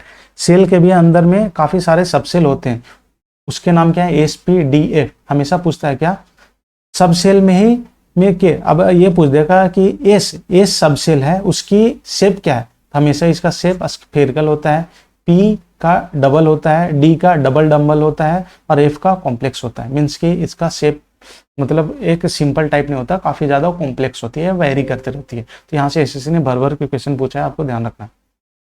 अब आगे चलते हैं, पहले हम क्वांटम नंबर पे बात करते हैं। क्वांटम नंबर बेसिकली है क्या, किसी भी इलेक्ट्रॉन, हमने क्या देखा, एक एग्जांपल ले लेते हैं। अगर आपका कोई एड्रेस पूछता हो, तो क्या होता है, पहले कंट्री आपको बताना पड़ेगा, फिर स्टेट बताना पड़ेगा, फिर आप डिस्ट्रिक्ट बताते हो, ठीक है। डिस्ट्रिक्ट के बाद में फिर आप जहाँ पे भी रहते हो, लाइक आप अगर कोई सिटी में रहते हो, है ना, या फिर आप अनुमंडल में रहते हो, या फिर आप ब्लॉक में रहते हो, या कोई गांव में रहते हो, तो समझ रहे हो ना कि आपको एग्जैक्ट लोकेशन के लिए कितने सारे पैरामीटर्स हैं। तो इलेक्ट्रॉन को एग्जैक्ट लोकेशन के लिए हम किस चीज से हम पता कर सकते हैं, तो पिक्चर में आते हैं क्वांटम नंबर। तो quantum number is nothing but to know the location of electron, ठीक है। टोटल 4 तरह का क्वांटम नंबर होते हैं, हम उसी को 1 बाय 1 देखेंगे। First one is principal quantum number, जिसे एन से डिनोट किया जाता है, ठीक है। ये हमें क्या बताता है, सेल, हमने देखा था ना, K shell, L shell, M shell, N shell, ठीक है, उसे हम एन से डिनोट करेंगे। प्रिंसिपल क्वांटम नंबर हमें ये बताता है कि कौन से सेल में इलेक्ट्रॉन एग्जिस्ट करती है, के, एल, एम, एन। के को हम वैल्यू 1 मानते हैं, एल को 2, एम को 3 एंड एन को 4, ठीक है। अगर कोई क्वेश्चन पूछे कि maximum electron in a shell क्या होता है, ये फॉर्मूला याद रखना, 2n स्क्वायर। हमेशा भर भर के क्वेश्चन पूछ दिया ऐसे कि बताएं आप कि थर्ड सेल में कितने मैक्सिमम नंबर ऑफ इलेक्ट्रॉन हो सकते हैं, क्या रखोगे, 2 × 3 टू पावर स्क्वायर, कितने हो गए 18, समझ रहे हो ना। तो ये आपको बेसिकली आपको ध्यान रखना है, 2n स्क्वायर ध्यान रखना है, राइट। फर्स्ट हमने क्या देखा है, प्रिंसिपल क्वांटम नंबर जिसे एन से डिनोट किया गया। दूसरा अजूमुथल क्वांटम नंबर, जिसको और क्या एंगुलर मोमेंटम भी बोलते हैं, उसे एल से डिनोट करते हैं। अजूमुथल क्वांटम नंबर को एल से डिनोट करते हैं। ये बेसिकली आपको सबसेल बताता है। मैंने क्या बताया, सबसे पहले सेल, फिर सबसेल, फिर ऑर्बिटल, यही तो बताया ना आपको। तो सेल प्रिंसिपल बताता है, अजूमुथल क्वांटम नंबर सबसेल बताता है, ये हमें शेप के बारे में बताता है, ठीक। इसे डिनोट हम क्या से करते हैं, एल से करते हैं। याद रखना कि हम इसे ऐसे याद रखना है, एल बराबर 0, एल बराबर 1, एल बराबर 2, हमेशा ऐसे याद रखना है, एस, पी, डी, एफ। अगर इसमें एल की वैल्यू अगर पूछा जाए, एल की वैल्यू, तो एस में 0 होते हैं, पी में 1 होते हैं, डी में 2 होंगे, इसमें 3 होगा। लास्ट में मैं समराइज कर दूंगा यहाँ पे। जैसे हमने प्रिंसिपल क्वांटम नंबर 1, 2, 3, 4, यही तो है ना हमारा, K shell, L shell, M shell, N shell. तो के, तो हमेशा इसमें एक आपको माइनस में चला जाता है, ठीक है, एक कम होकर करके आपको होता है अजूमुथल क्वांटम नंबर में। तो अजूमुथल क्वांटम नंबर में अगर प्रिंसिपल क्वांटम नंबर 1 है तो उसे एक एक कम करते दो, तो 0, 1, 2, 0, 1, 2, 0, 1, 2, 3, ये आगे मैं बताऊंगा, ठीक है। ये क्या है बेसिकली मैग्नेटिक क्वांटम नंबर एक को बताया, ठीक है। मैग्नेटिक क्वांटम नंबर को एम से डिनोट करते हैं, नंबर ऑफ ऑर्बिटल। मैंने अभी हमने क्या सीखा, number of shell, number of subshell, number of orbital कौन बताता है, मैग्नेटिक क्वांटम नंबर। ये इंपॉर्टेंट फार्मूला है जो करके आपको याद रखने की नीड नहीं है।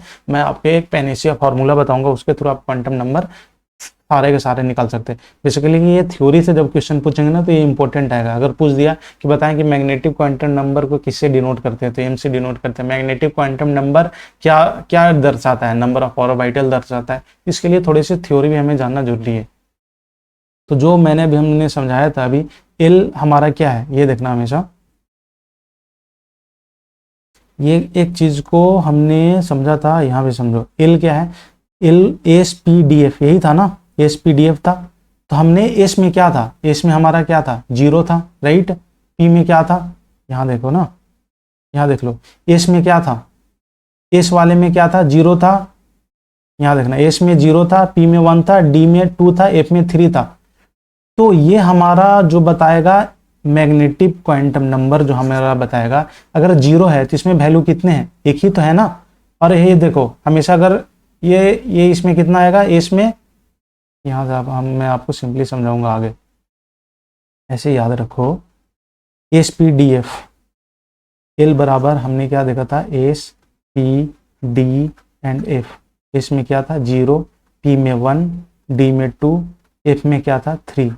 तो इसका वैल्यू कितना है, हमेशा ये हमेशा माइनस, इसमें अगर वैल्यू रखोगे तो इस पर हम सिंपली, मैं डिकोड कर देता हूँ सिंपली, हमेशा माइनस से प्लस की ओर चलेगा। तो इसमें वैल्यू एल में कितने हैं, 0 है तो सिर्फ 1 हुआ।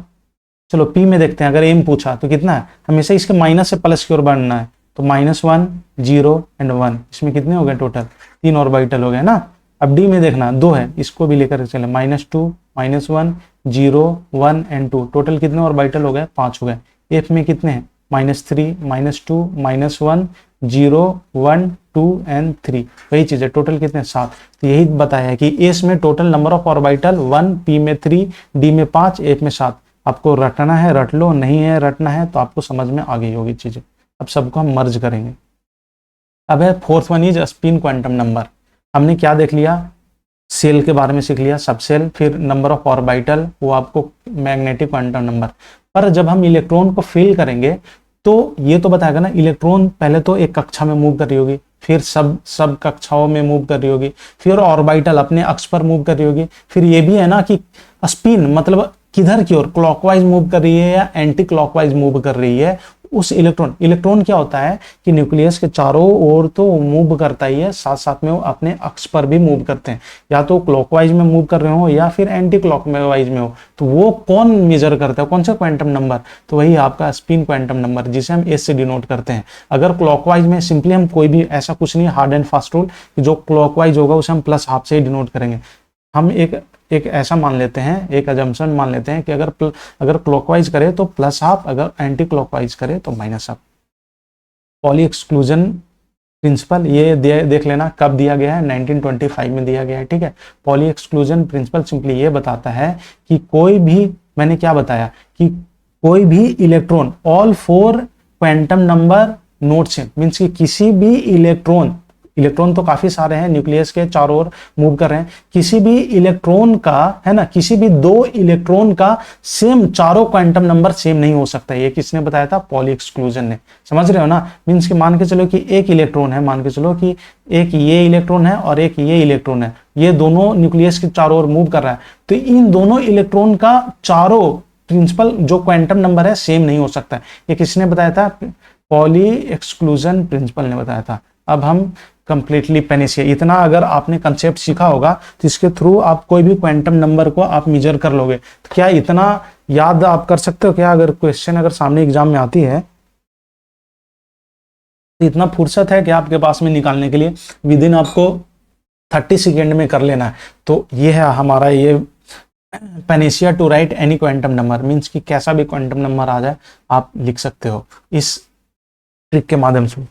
तो सिंपली आपको ये ध्यान देना है, हमने एन हमारा क्या है, प्रिंसिपल क्वांटम नंबर, एल क्या है, अजमुथल क्वांटम नंबर, एम क्या था हमारा, मैग्नेटिक क्वांटम नंबर, यही तो था ना। एस हमारा क्या है, एस हमारा क्या है, spin quantum number, N number of shell बताता है, L number of sub shell बताता है, एम क्या है आपका magnetic quantum number of orbital बताता है, ये +½ मीन्स कि कैसा है। सिंपली अगर कोई भी पूछता हो तो एन में हमने क्या बताया था, सेल में क्या था, k = 1, l = 2, m = 3, n = 4, इतना ही बस याद रखना है। इसके सामने आपको एल लिख लेने हैं, आप सिंपली ऐसा लिख लो ना, सिंपली इसके सामने एल लिख लो। हमने क्या बताया कि जिसका n1 होता है, जब आप अगर अजमुथल क्वांटम नंबर जब एस आता है हमेशा एक कम हो जाते हैं, 1 है 0 2 है 1 है, एक कम करके लिख दिए। एम में मैंने क्या बताया था, इसका नंबर देखना है, एक फॉर्मूला था, फॉर्मूला से हमने सीधा बोला कि वो फॉर्मूले याद नहीं रखो, डायरेक्ट इसमें देख लेना। अगर यहाँ 0 है, ठीक है, तो 0 कितना है, कुछ भी नहीं है, तो सिर्फ एक ही नंबर तो है ना 0, कोई भी नंबर। 1 है तो कहाँ से कहाँ वेरी करेगा, -1 से 1 के बीच में 2 है, तो टोटल यानी टोटल यहाँ पे एम कितने हो गए 1, यहाँ कितने हो गए 3, यहाँ कितने हो गए 5 और 5, यहाँ पे कितने हो गए 7, यही हो गया ना। नंबर ऑफ ऑर्बिटल इसमें 5, इसमें नंबर ऑफ ऑर्बिटल, मींस की एस में नंबर ऑफ ऑर्बिटल 1, पी में 3, डी में 5, एफ में 7। अभी हम एग्जांपल लेंगे ना, आपको बहुत बढ़िया समझ में आ जाएगा। एस क्या था, +½ या -½ अब हम चलते हैं आगे। अब कोई सिंपली आपको एक एग्जांपल लूं मैं, 3D कितना ले लूं, 6 ले लेता हूं, ठीक।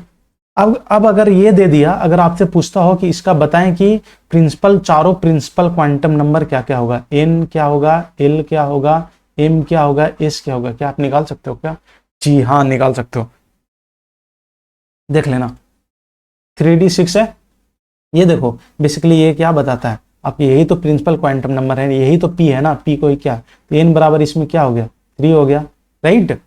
अब यहाँ पे हमारा क्या है, एस पी डी एफ है ना, हमने क्या देखा था, डी है ना, डी का क्या हमने लिखा था 2 लिखा था, तो डी क्या है 2, तो एल बराबर कितने हो गए 2 हो गए। अब हमें क्या देखना है, हमें एम देखना है ना, तो एम में क्या लिखा था आपको याद है तो कर लो याद, नहीं याद है तो नहीं करो, ठीक है। यहाँ से देख लेंगे 2 कहाँ से कहाँ वेरी करेगा, -2 से +2 तो 5, तो 5 हम ब्लॉक बना लेंगे, 1 2 3 4, 5 ब्लॉक हो गए। अब टोटल इलेक्ट्रॉन हमें कितना फिल करने हैं, 6, तो 6 फिल करने हैं। तो हमेशा हम याद रखना कि फिल हमेशा पहले सिंगल सिंगल करते हैं एक ही डायरेक्शन में, तो पहले क्लॉकवाइज में फिल करेंगे। पहले तो ये देख लो कहाँ से स्टार्ट होता है, -2 था, ये -1 है, 0 है, ये 1 है, ये 2 है, राइट। अब फिल करेंगे, 6 फिल करना है, 1 2 3 4 5। और फिर जब इसको पेयरिंग करना है तो फिर नीचे से आएगा। जब ये आपका क्लॉकवाइज है, ये आपका क्या है एंटी क्लॉकवाइज, तो आपको क्या सिंपली समझ में आ गया। तो m बराबर कहाँ पे, लास्ट वाला वैल्यू कहाँ पे आया, -2 पे आया, तो m बराबर कितने हो गए, -2 हो गए। और अगर आपसे मैं पूछूं कि s बराबर क्या है, जो क्लॉकवाइज वाला था इसका साइन मैंने क्या बताया था, +, जो एंटी क्लॉकवाइज वाला था उसका मैंने क्या बताया था, -, तो s बराबर क्या हो गए, -। समझ में आ गया। कैसा भी रहे आप इसके थ्रू आप निकाल सकते हैं। आप सिंपली ये कर देना 4f7 का चारों क्वांटम नंबर मुझे कमेंट बॉक्स में लिख करके बताओ, ठीक है। अब चलो अब डायरेक्ट हम क्वेश्चन पे, अब इसके थ्रू अब क्वेश्चन पे आते हैं हम। 4f आप सारे के सारे लोग निकाल सकते हो, ठीक है ना। अब सिंपली क्या था, हमें 4f आया ना। अब बताओ 4 क्या है आपका, n यही तो है ना, f n बराबर कितना 4, f को क्या था l, तो एक हमेशा क्या हो जाती है, कम जाती है ना। हमने ये किया तो था यहाँ, अगर याद नहीं हो तो ऐसे याद रखना, KLMN, ठीक। 1 2 3 4, f हमेशा क्या था इसमें, अगर माना जाए SPDF, तो हमेशा वैल्यू क्या होता है, एक कम जाता है, 1 है तो ये 0 1 2, f है तो 3, तो l बराबर बताओ कि जिसका n अगर 4 हो उसका f क्या आएगा, 3, तो हमने 4 3 निकाल लिए, ठीक। अब हम देखते हैं 4f, हम डायरेक्ट ऑप्शन से, यहाँ देखो कोई भी अगर इलेक्ट्रॉन देते हैं तो हम आगे चलते हैं। अगर इसका अगर सिंपली अगर आपको m पूछे, अगर आपका m पूछता है तो कहाँ से कहाँ तक वैल्यू वेरी कर सकता है, -3 -2 -1 0 1 2 एंड 3, यही तो होता है ना। अगर कोई अगर यहाँ पे अगर वैल्यू हमें दे देता 7, तो हम 7 को फिल करते हैं। कोई भी इस पे वैल्यू नहीं दे रहा है, सिर्फ ऑप्शन से हमें एलिमिनेट करना है, तो हम देख लेते हैं ना, n बराबर 4 किसमें है, इसमें भी है, इसमें भी है, और फिर हमने क्या निकाला, l बराबर 3 किसमें, इसमें है, इसमें भी है।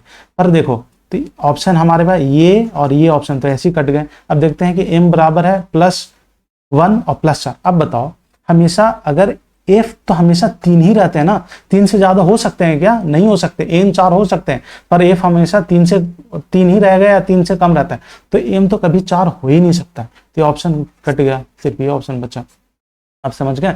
अब आप हमें 4f9 इसका लिख करके बताओ चारों क्वांटम नंबर। आप समझ में, बस वो ट्रिक आपको फॉलो करना है। सिंपली प्रिंसिपल क्वांटम नंबर सामने सामने लिख लेना, फिर SPDF ऐसे लिख लेना, और सिंपली अगर इसका आपको मैग्नेटिक क्वांटम नंबर लिखना है तो मैंने अभी बताया 1 है तो माइनस से प्लस के वो वेरीज करेगा, और फिर आपको इलेक्ट्रॉन को फिल कर, जैसे मैं इसको लिख करके बताता हूँ, ठीक है। 4f7 को लिख करके बताता हूँ, ठीक। चलो n बराबर कितना 4, f बराबर कितना 3, तो ये कहां से कहां वेरी करेगा, -3 से +3 के बीच, तो ये टोटल काउंट करोगे तो 7 हो गए, तो हम 6 बॉक्स बनाएंगे तभी तो 7 होंगे ना, 1 2 3 4 5 6, ठीक है। अब फिल करते हैं, 9 फिल करना है, तो पहले सिंगल सिंगल फिल होते हैं, 1 2 3 4 5 6 7, फिर कौन सा होगा 8 9, कौन ये क्या था, हमने क्या देखा है, हमेशा -3 से +3 के वेरी करेगा, तो -3 था, और ये क्या था -2 था, ये क्या है 1 है, ये 0 है, ये 1 है, 2 है एंड 3, तो किस में लाइज फाइनली कर रहा है 2 में, तो m बराबर कितने हो गए -2 हो गए थे। और अगर पूछा आपको s बराबर क्या था आपका, s बराबर डाउनवर्ड आया है ना, तो फिर -12, ये चारों मैंने निकाल लिया। आप निकाल करके बताना, आपका टास्क है ये 3D8 का, इसका निकाल करके बता देना। अब आगे बढ़ते हैं। ये ना, ये आपको कम से कम इस पे 4 घंटा भी है अगर क्लास लिया जाए ना तो चल सकता है, उससे कितने सारे क्वेश्चन भी बनाए जा सकते हैं। अब आते हैं the correct electronic configuration of copper. हम समझेंगे, मीन्स कि अब इलेक्ट्रॉनिक कॉन्फ़िगरेशन आ रहा है ना, तो इलेक्ट्रॉनिक कॉन्फ़िगरेशन को हम देखते हैं। चलो इलेक्ट्रॉनिक कॉन्फ़िगरेशन को हिंदी में क्या बोलेंगे, इलेक्ट्रॉनिक संरचना बोलते हैं। इलेक्ट्रॉनिक संरचना को अगर हम किसी भी इलेक्ट्रॉन को, अगर किसी भी एलिमेंट के अगर इलेक्ट्रॉनिक कॉन्फ़िगरेशन लिखना है तो लिखने के लिए हमें 3 नियम को पालन करने पड़ते हैं। First of Aufbau principle, second Pauli exclusion and third one is Hund's rule. Of Aufbau principle क्या है? Electrons occupy the lowest energy orbital first. हम इसने बोला कि अगर कोई भी अगर इलेक्ट्रॉन अगर फिल हो रही है तो सबसे पहले बताया था ना कि क्या क्या था, एस पी डी एफ, यही तो था ना ऑर्बिटल। तो ऑर्बिटल में सबसे छोटा ऑर्बिटल कौन था? सबसे लोएस्ट एनर्जी किस में? एस में है, फिर पी में है, डी में। तो सिंपली कहने और अबव का मतलब यह है कि अगर कोई भी इलेक्ट्रॉन सबसे पहले एस में फिल होगा, फिर पी में फिल होगा, फिर डी में, देन फिर एफ की ओर। तो अबव का समझ में आ गया। Pauli exclusion principle, no two electron have same quantum number. हमने पहले भी पढ़ा था कि कोई भी 2 इलेक्ट्रॉन का सेम क्वांटम नंबर नहीं हो सकता। Hund's rule, full single before pairing. Full single मैंने क्या बताया था कि जब हम इसमें कर रहे थे, जब फिल कर रहे थे तो सबसे पहले सिंगल पहले हम फिल किए थे, जब सिंगल वाले कंप्लीट हो गए थे तब इसे पेयरिंग किए थे। तो इसी तीनों कंसेप्ट के मदद से ही हम किसी का भी इलेक्ट्रॉनिक कॉन्फ़िगरेशन लिखते हैं। अगर इलेक्ट्रॉनिक कॉन्फ़िगरेशन लिखने का आप अगर बैठ जाओ भी ना तो मिनिमम 1.5-2 घंटा भी रहो फिर भी आपको टफ लगेगा। पर मैं जैसे एसएससी पेनेसिया ट्रिक था आपको क्वांटम नंबर निकालने की, इसी तरीका से मैं इलेक्ट्रॉनिक कॉन्फ़िगरेशन का भी ट्रिक मैं आपको बताऊंगा कि एग्जाम में आप 30 सेकंड, विद इन 30 सेकंड आप निकालोगे, कैसा भी आ जाए इलेक्ट्रॉनिक कॉन्फ़िगरेशन। तो ये प्रिंसिपल आपको ध्यान रखने हैं, इस प्रिंसिपल से काफी सारे क्वेश्चंस पूछे हैं। चलो, इसका ट्रिक हमेशा याद ये रखना है, एक सेकंड याद रखना, देखना है आपको एसपीडीएफ आपने देखा अभी, और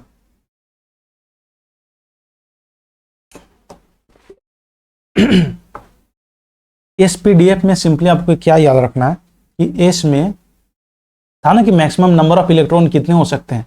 तो S P D and F, S में नंबर ऑफ इलेक्ट्रॉन मैक्सिमम हम 2 फिल कर सकते हैं, पी में हम 6 कर सकते हैं, डी में 10 कर सकते हैं, एफ में 14। आपको सिंपली बस इतना ही याद रखना है, इसके अलावा कुछ भी याद नहीं रखना।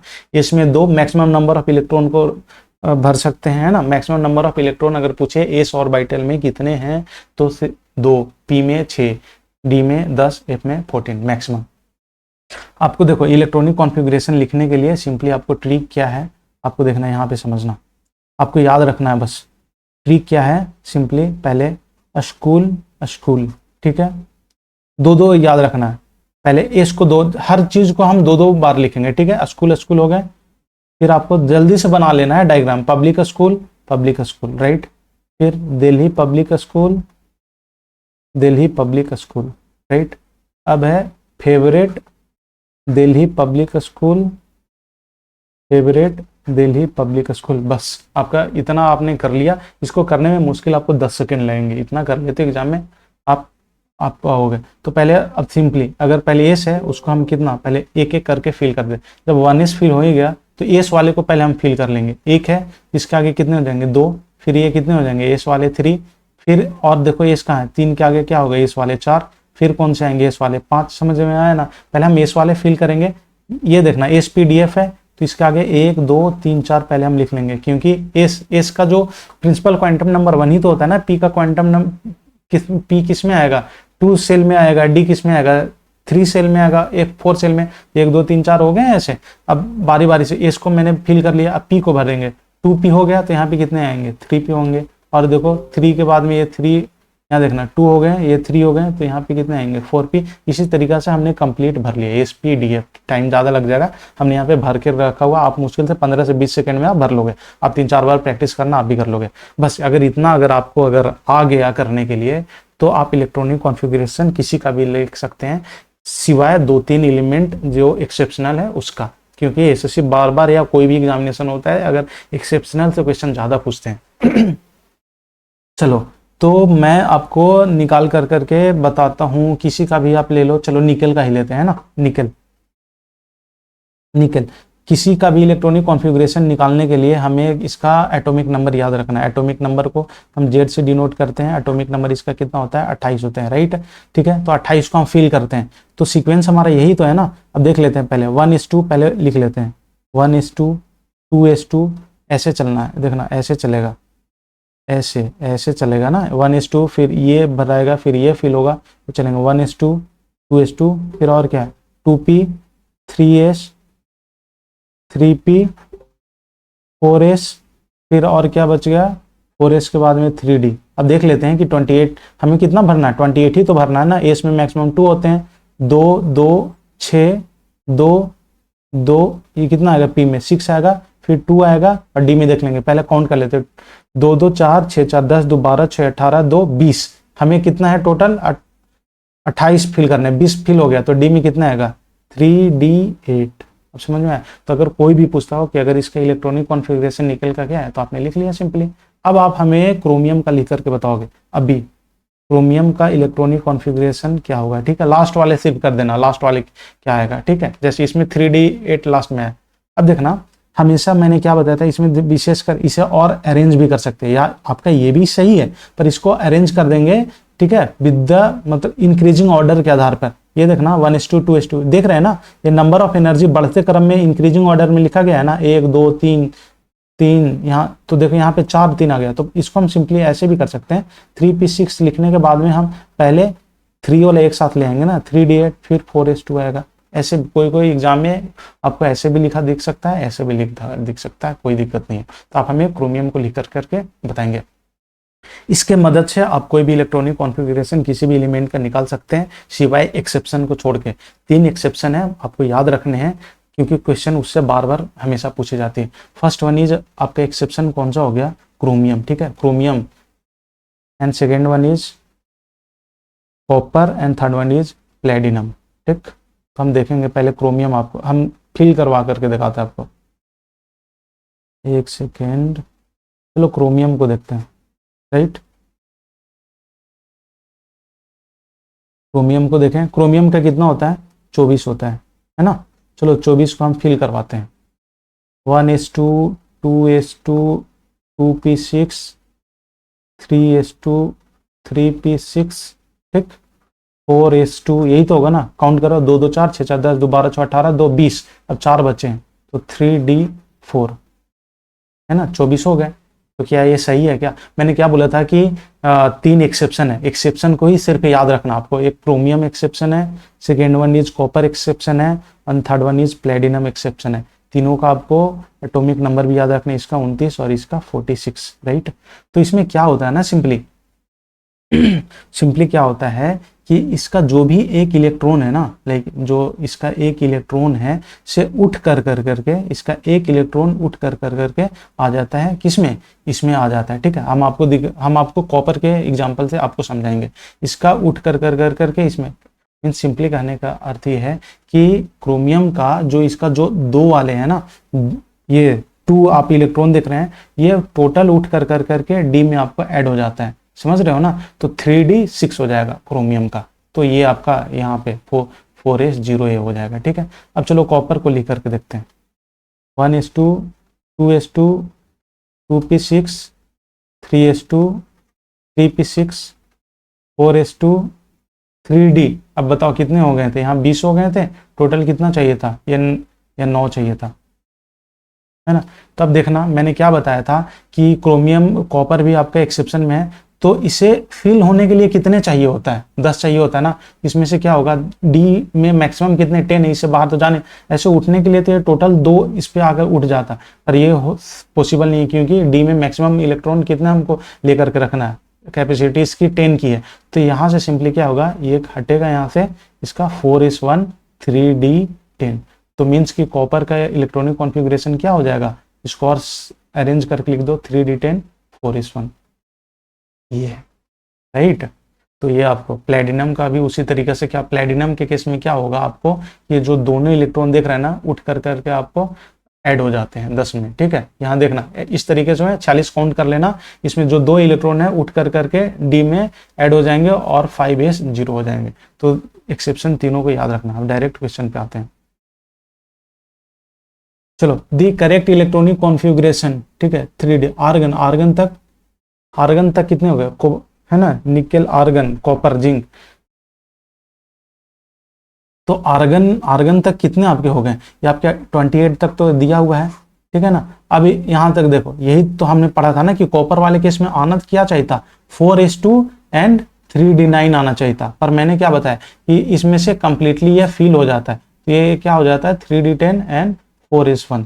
ये है ना, ये 27 तक, आर्गन कितने तक, 27 तक, तो ये आपका ये सही है। Crystal field theory explain the relationship between ligand bonding and the splitting of D orbital in metal complexes. याद रखना CFT है ना, CFT आपको सिंपली रिलेशनशिप बताता है किसके बीच में, लिगेंड बॉन्डिंग के बीच में और splitting of D orbital. Simply कहने का अर्थ ये है ना कि CFT आपको ये बताता है कि जब इलेक्ट्रॉन जब फील होते हैं ना, तो जब डी ऑर्बिटल में जब पहुंचते हैं ना, तो उसमें जो स्प्लिट होते हैं, उस वो जो थ्योरी, जो स्पेशली उससे रिलेटेड जो थ्योरी होती है ना, उसे क्रिस्टल फील्ड थ्योरी है। सिंपली आपको बस इतना ही याद रखना है कि CFT आपको किसके किसके बीच रिलेशनशिप बताते हैं, लिगेंड बॉन्डिंग में एंड और डी ऑर्बिटल्स के स्प्लिटिंग के बीच में बताते हैं, तो ये भी सही है। The atomicity of phosphorus is tetra atomic, सही है क्या? अब देखते हैं इसमें एटोमिसिटी आपको ध्यान रखना है। SSC अभी तक एटोमिसिटी के सिंपली अर्थ, कोई भी एलिमेंट किस फॉर्म में है ना स्वतंत्र रूप से अवेलेबल है, उसी को हम क्या बोलेंगे, एटोमिसिटी बोलेंगे। ठीक, जैसे हम क्या जानते हैं कि हीलियम ऐसे भी हम एग्जिस्ट कर सकता है, और हाइड्रोजन हम ऐसे एग्जिस्ट नहीं करेगा, हमेशा H2 के फॉर्म में ही आएगा। ठीक है, तो एटोमिसिटी हम देखेंगे, तो एटोमिसिटी काफी तरीके के हो सकते हैं। तो एक मोनो हो गए, डाया पूछेगा कि बताएं कि हाइड्रोजन की एटोमिसिटी क्या है, तो हमेशा डाया होती है, हमेशा O3 के फॉर्म में होती है। ट्राया एटोमिसिटी में कौन कौन से हो जाएगी, O3 CO2 NH2। ठीक है, अगर बोलेगा कि अगर फास्फोरस का एटोमिसिटी, तो क्या हम P, इसका एटोमिसिटी P होगा क्या? नहीं, P का मतलब सिंपली एक एटम, तो एक एटम में नहीं, हमेशा जो फास्फोरस है हमेशा 4 एटम में ही रहता है, तो हमेशा इसका एटोमिसिटी कितनी हो गए, P4, तो टेट्रा इसे बोलेंगे। पॉली में हमेशा पूछते हैं इसका एसेट, सल्फर का हमेशा पूछेगा कि सल्फर का एटोमिसिटी एसेट होता है, H2SO4, इसमें जोड़ लो ना, कितना 2 3 कितना हो गया 4 और 1 5 2 7, इसका एटोमिसिटी 7 हो गया। एटोमिसिटी का मतलब टोटल नंबर ऑफ जो एटम्स जो इसमें आ रहे हैं, मीन एटोमिसिटी का सिंपली कि कितने बार ये रिपीटेशन हुई है, कितने नंबर में है, दैट इज कॉल्ड एटोमिसिटी। आपको समझ में आ गया? तो फास्फोरस जो होता है हमेशा P4 में ही एग्जिस्ट करती है, तो सही था ना। और ये हमेशा याद रखना, इसे हमेशा SSC कम से कम मल्टीपल टाइम्स क्वेश्चन पूछ चुकी है, राइट। तो एटोमिसिटी फास्फोरस का टेट्रा एटोमिक, ये भी सही है ना। Atomic to Dalton atomic theory क्या बोलता है, atomic combine in the ratio of a small whole number to form molecule, ये भी ऑप्शन सही है। एटॉमिक मैंने कुछ जानबूझ करके लैंग्वेज वाले लिए हैं, थ्योरी वाले लिए हैं, क्योंकि आपको समझना है, क्योंकि थ्योरी पर प्रिंसिपल पर SSC हमेशा बार बार क्वेश्चन पूछती है। तो डाल्टन एटॉमिक थ्योरी जो है से क्या दी, उनका क्या है कि ratio of a small whole numbers to form a molecule, ये देखना to form atomic Dalton theory small whole numbers to form में मॉलिक्यूल नहीं होगा, कंपाउंड होगा। मीन्स क्या एटॉमिक, तो ऑप्शन कौन सा गलत है, क्या बोल रहा है कि रॉन्ग स्टेटमेंट, इनकरेक्ट स्टेटमेंट, तो आपका फोर्थ ऑप्शन गलत हो गया। मीन्स कि जो डाल्टन एटॉमिक थ्योरी जो है क्या बताता है कि जो स्मॉल जो नंबर है, होल नंबर है आपका एटॉमिक कंबाइन कर करके हमेशा कंपाउंड का फॉर्म क्या करते हैं, कंपाउंड, ना कर करके मॉलिक्यूल। तो फोर ऑप्शन हमारा रॉन्ग था, राइट। चलो अब आते हैं आगे 7 नंबर क्वेश्चन पे। Which of the following statement is correct. हम देखते हैं इसमें कि 14C radio active isotope has a half life of years है, which is commonly use to estimate the age of organic material such as papers and parchment. Simply ये कह रहा है ना कि जो कार्बन आइसोटोप्स, आपको याद होगा कि आइसोटोप्स किसे बोलते हैं। पहले हम आइसोटोप्स को समझते हैं, देन फिर आगे बढ़ेंगे।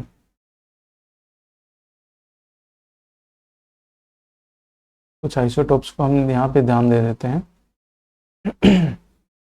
कहाँ गया स्लाइड ये, हाँ यहाँ देखना। आइसोटोप सिंपली क्या है, आइसोटोप्स जिसका एटॉमिक नंबर वैसे जिसका एटॉमिक नंबर सेम हो पर जो मास नंबर डिफरेंट हो, उसे हम क्या बोलते हैं, आइसोटोप बोलते हैं। एक आइसोबार होता है, आइसोबार में क्या होता है कि एटॉमिक नंबर तो डिफरेंट होते हैं पर मास नंबर सेम होता है। तो आइसोटोप में भी कार्बन का 3 आइसोटोप्स हैं, ठीक है, उसमें से एक आपका 14 कार्बन है, उसका यूज हमेशा इसका हाफ लाइफ साइकिल को पहचानने में इसका यूज किया जाता है, तो ये ऑप्शन सही है। Oxide of phosphorus and nitrogen are called acid rain. Oxide of phosphorus and nitrogen, phosphorus क्या, एसिड रेन में कौन कौन से, नाइट्रोजन एंड फॉस्फोरस नहीं होगा, क्या होगा, सल्फर, है ना। तो ये स्टेटमेंट गलत है। अभी हम देखते हैं एसिड रेन क्या होती है। एसिड रेन समझते हैं। एसिड रेन में सिंपली आपको देखो, जो भी इंडस्ट्री है या इंडस्ट्री से जो भी निकलने वाले हैं नाइट्रस ऑक्साइड और सल्फर डाइऑक्साइड जो इमिट होते हैं हमारे एटमॉस्फेयर में गए, ठीक। जब एटमॉस्फेयर में जब जाते हैं तो ये एटमॉस्फेयर में जाने के बाद में वाटर वेपर से रिएक्शन कर लेते हैं, और जब रेन होती है, जब बारिश होती है, तो वो बारिश में H2SO4 और HNO3 के रूप में पृथ्वी पर, अर्थ पर आती है। नाइट्रिक एसिड और सल्फ्यूरिक एसिड के रूप में एसिड रेन के रूप में आती है, उसी को हम क्या बोलेंगे, एसिड रेन बोलती है। तो इसमें कौन कौन से दो गैस इंपॉर्टेंट है आपको, नाइट्रोजन एंड सल्फर। वहां पे दिया हुआ था सल्फर, तो सल्फर नहीं होगा, सल्फर था, सॉरी ये आपका फॉस्फोरस था, होगा क्या, सल्फर। एसिड रेन के अगर इफेक्ट्स की बात किया जाए तो आपको इन्वायरमेंटल डैमेज में से एक आएगा, ठीक है। हम देखते हैं क्या कि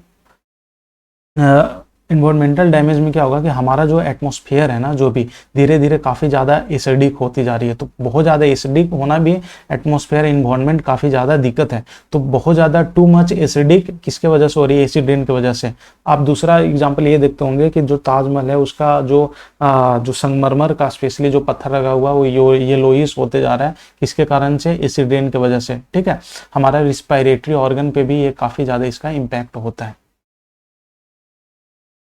अब बात करते हैं, मैंने ये भी बता दिया, metal reacts with acid and product metal salt and hydrogen gas, ये सही है। अगर कोई भी अगर मेटल जो है से एसिड के साथ में, कोई भी मेटल अगर एग्जांपल किसी भी मेटल को अगर ले लेते हो, अगर सोडियम को ले लो, ठीक है, रिएक्ट विथ एसिड, अगर एसिड के साथ में, अगर किसी के साथ में अगर रिएक्ट करता हो, ठीक है ना, अगर HCl के साथ में अगर रिएक्ट कर रहा हो, ठीक है, तो produce metal and hydrogen gas liberate करता है। देख लो ना, अगर कोई भी मेटल है, अगर एसिड के साथ में अगर रिएक्ट करेंगे तो क्या होगा, यहाँ पे डिस्प्लेसमेंट रिएक्शन हो रही है, तो क्या होगा, NaCl, ये साल्ट बन गया, प्लस हाइड्रोजन गैस जो है से इवोल्व हो गया, मीन्स हाइड्रोजन गैस रिलीज हुए। तो यही चीज बता रहे हैं, तो ये भी स्टेटमेंट सही है। The atomic number of the element einsteinium is 99, ये भी ऑप्शन सही है। देखो आप लोग बोलते हो कि सर एसएससी में क्वेश्चन कहीं से भी एटॉमिक नंबर पूछ लेता है, कोई भी एलिमेंट का, तो सर बताओ कि इतना एलिमेंट का रटना है क्या। मिनिमम आपको ऐसा बोला जाता है कि 30 तक आपको याद कर रहा नहीं है, 30 तक तो आपको एलिमेंट का एटॉमिक नंबर तो याद रहना ही चाहिए, उतना याद करना। बाकी का बीच से कोई जो इंपॉर्टेंट है, ठीक है ना, उसको याद रखना है। तो कौन कौन सी इंपॉर्टेंट है, स्पेशली ये देखना कि काफी सारे मैनमेड, बाद में क्या हुआ था कि मैनमेड एलिमेंट बनाए गए हैं ना, कि मानव निर्मित एलिमेंट को बनाए गए, तो उनमें से काफी ज्यादा पूछा जाता है उसका एटॉमिक नंबर। तो मैं उसमें से देखो आइंस्टीनियम, बीच से कैसे पूछ लिया कि सर आइंस्टीनियम कैसे मैं याद रखूंगा इसका, तो मैं जो एसएससी ने अभी तक जितने पूछे गए हैं या आगे अगर कोई भी अगर बीच से अगर atomic number specially man made वाला अगर पूछेंगे तो आपको सिर्फ 10 को याद रखने हैं। 10 का मैंने लिस्ट है, some important man made elements, ठीक है। फर्स्ट टेक्नेटियम, ठीक है, जिसको टीसी से डिनोट किया गया था, इसका जेड कितना है, इसका एटॉमिक नंबर 43 है। आपको मोस्ट इंपॉर्टेंट ये एसएससी मल्टीपल टाइम, इसका विशेषता ये है कि first artificial product produced element है, मीन्स के फर्स्ट मैनमेड एलिमेंट कौन सी है, टेक्नेटियम है, जिसे टीसी से डिनोट करते हैं, जिसका एटॉमिक नंबर 43 है। इसी तरीके से आपको प्रोमेथियम, नेपट्यूनियम, प्लूटोनियम, ये 10 मैंने यहाँ पे लिख रखा है, आपको याद रखना है। देखो इसी लिस्ट में से बीच से पूछ दिया ना, एंस्टीनियम से 99 है, कल जा करके आपको फेरियम से पूछ देगा, कैलिफोर्नियम से पूछ सकता है, अमेरिशियम से पूछ देगा, 95 पूछ दिया, और आप बोलोगे सर ये 95 का मैं कितना याद रखूं, 1 से इतना तक, ये 118 तक याद रखना पॉसिबल है क्या, नहीं। इसमें थोड़ी सी आपको चीजें देखने, 1 से 30 तक आपको अच्छे से याद रखना है। बाकी जो इंपॉर्टेंट है, मैंने जो मैनमेड वाले स्पेशली 10, इस पे आपको ध्यान रखना है, इससे पूछेंगे क्वेश्चन। तो चारों ऑप्शन है, इसमें से गलत कौन से थे, इनकरेक्ट स्टेटमेंट बी वाला है, ठीक। आगे बढ़ते हैं। चलो ये ऑप्शन देखना आप लोग, आप बताओ कौन सा होगा इसका ऑप्शन।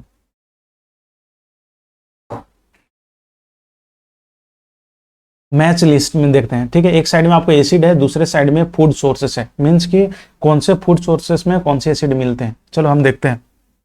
कार्बोनिक एसिड, ठीक है, कार्बोनिक एसिड किस में है, सोडा वाटर में, ठीक है, A3। Lauric acid, lauric acid coconut oil में, B4। देखो अगर कोई ऑप्शन है क्या, A3B4, और कोई है क्या, नहीं, C2, ठीक है। ब्यूटेरिक एसिड किस में मिलता है, बटर में मिलता है, एंड यूरिक एसिड किस में मिलता है, मस्टर्ड ऑयल में। याद रख लेना, ये एसएससी ने क्वेश्चन पूछा हुआ भी है, और ये मल्टीपल टाइम्स अलग अलग क्वेश्चन में पूछे जा चुके हैं। तो ये ऑप्शन हमारा कौन सा हो गया, बी। चलो इसको देखते हैं। Which of the statement is incorrect, incorrect statement हमें ध्यान देना है। The reaction between acid base is known as neutralization reaction. हाँ ये है ना, जब अगर एसिड और बेस अगर दोनों मिलते हैं, एसिड बेस, तो हमेशा अगर एसिड प्लस बेस को अगर रिएक्शन होगा तो हमेशा फॉर्म क्या करते हैं, साल्ट फॉर्म करते हैं, और इस रिएक्शन को क्या बोलते हैं, न्यूट्रलाइजेशन रिएक्शन। तो ये स्टेटमेंट सही है, ठीक है। Incorrect statement, sodium chloride is a covalent compound. बताओ कोवेलेंट कंपाउंड, NaCl क्या कोवेलेंट है क्या, नहीं। ये देखना हमेशा कंपाउंड हमेशा दो तरह के होते हैं ना कंपाउंड, एक क्या होते हैं, एक ionic and second one is covalent, right. तो आयोनिक में क्या होता है कि अगर वैसे बॉन्डिंग, वैसा रिएक्शन, वैसा कंपाउंड जो अगर इलेक्ट्रॉन्स के ट्रांसफर करने के वजह से अगर जो बॉन्डिंग बनती है ना, उसे हम आयोनिक कंपाउंड बोलेंगे। और कोवेलेंट बॉन्ड वैसे बॉन्डिंग, वैसे बॉन्ड जो अगर इलेक्ट्रॉन्स के शेयरिंग के वजह से अगर कंपाउंड बनते हैं उसे कोवेलेंट कंपाउंड कहलाते हैं, राइट। तो ये बताओ कि NaCl कैसे होता है, Na, ठीक है, Cl क्लोर। ये देखो ना, इसमें आउटर मोस्ट इलेक्ट्रॉन क्या बताया था, 11 है, याद करो ना, 2 8 1, यही तो था ना। SPDF से भी निकाल सकते हो, 2s2 2p6 वाले, 1s2 2s2 2p6 3s2, अभी बताया था ना, 1s2 2s2 2p6, ठीक है, 1s2 2s2 2p6 3s1, यही तो था ना इलेक्ट्रॉनिक कॉन्फ़िगरेशन में 11। अब देखो इसमें आउटर मोस्ट इलेक्ट्रॉन में कितने हैं, एक, तो यही तो इसके वैलेंसी भी हो गए, यही तो इसके वैलेंसी इलेक्ट्रॉन भी हो गए। तो सोडियम का वैलेंसी इलेक्ट्रॉन कितने हो गए, एक हो गए। और क्लोरीन के पास में कितने होते हैं, 7 होते हैं, 2 2 4 2 6, ठीक है। तो किसी भी देखो कोई भी एलिमेंट जो कोई भी एलिमेंट जो है चाहता है कि हम इंडिपेंडेंट हो जाए, मीन्स कि स्वतंत्र हो जाए, है ना। तो स्वतंत्र होने के लिए वो चाहता हो कि उसका ऑक्टेट पूरा, मीन्स 8 इलेक्ट्रॉन को पूरा करना चाहता है। तो बताओ 8 इलेक्ट्रॉन कैसे पूरा करेगा, ये अगर अपना एक इलेक्ट्रॉन अगर इसे दे देगा, ठीक है, तो ये बताओ कि ये भी इंडिपेंडेंट हो जाएगा और ये भी अपने आप में कंप्लीट हो जाएगा, है ना। तो ये अगर इसे ट्रांसफर किया, ये ट्रांसफर कोई भी चीज़ अगर हम देते हैं तो मीन्स कि हम क्या है, फायदा में हम अगर दे रहे हैं तो मीन्स कि क्या होगा, पॉजिटिव है ना, हम पॉजिटिव में। तो अगर जो इलेक्ट्रॉन डोनेट करता है वो Na+ हो गया, और ये इसे क्या है, ऋण मतलब लिया है तो ये घाटे में चला गया, मीन्स कि ये क्या, इस पे ऋण आ गया तो Cl-। तो ये बताओ एक दूसरे में क्या क्या हो रहा है, शेयरिंग ऑफ इलेक्ट्रॉन से तो बॉन्डिंग बन रही है ना। तो क्या कोवेलेंट है क्या, नहीं, आयोनिक है। तो ये आपका ऑप्शन गलत हो गया, ठीक है। When the litmus solution is neither acidic nor basic its colour is red, नहीं, रेड नहीं होता, पर्पल होता है। अब हम समझते हैं लिटमस के बारे में, लिटमस से क्वेश्चन कैसे कैसे क्या पूछ सकते हैं क्वेश्चन। चलो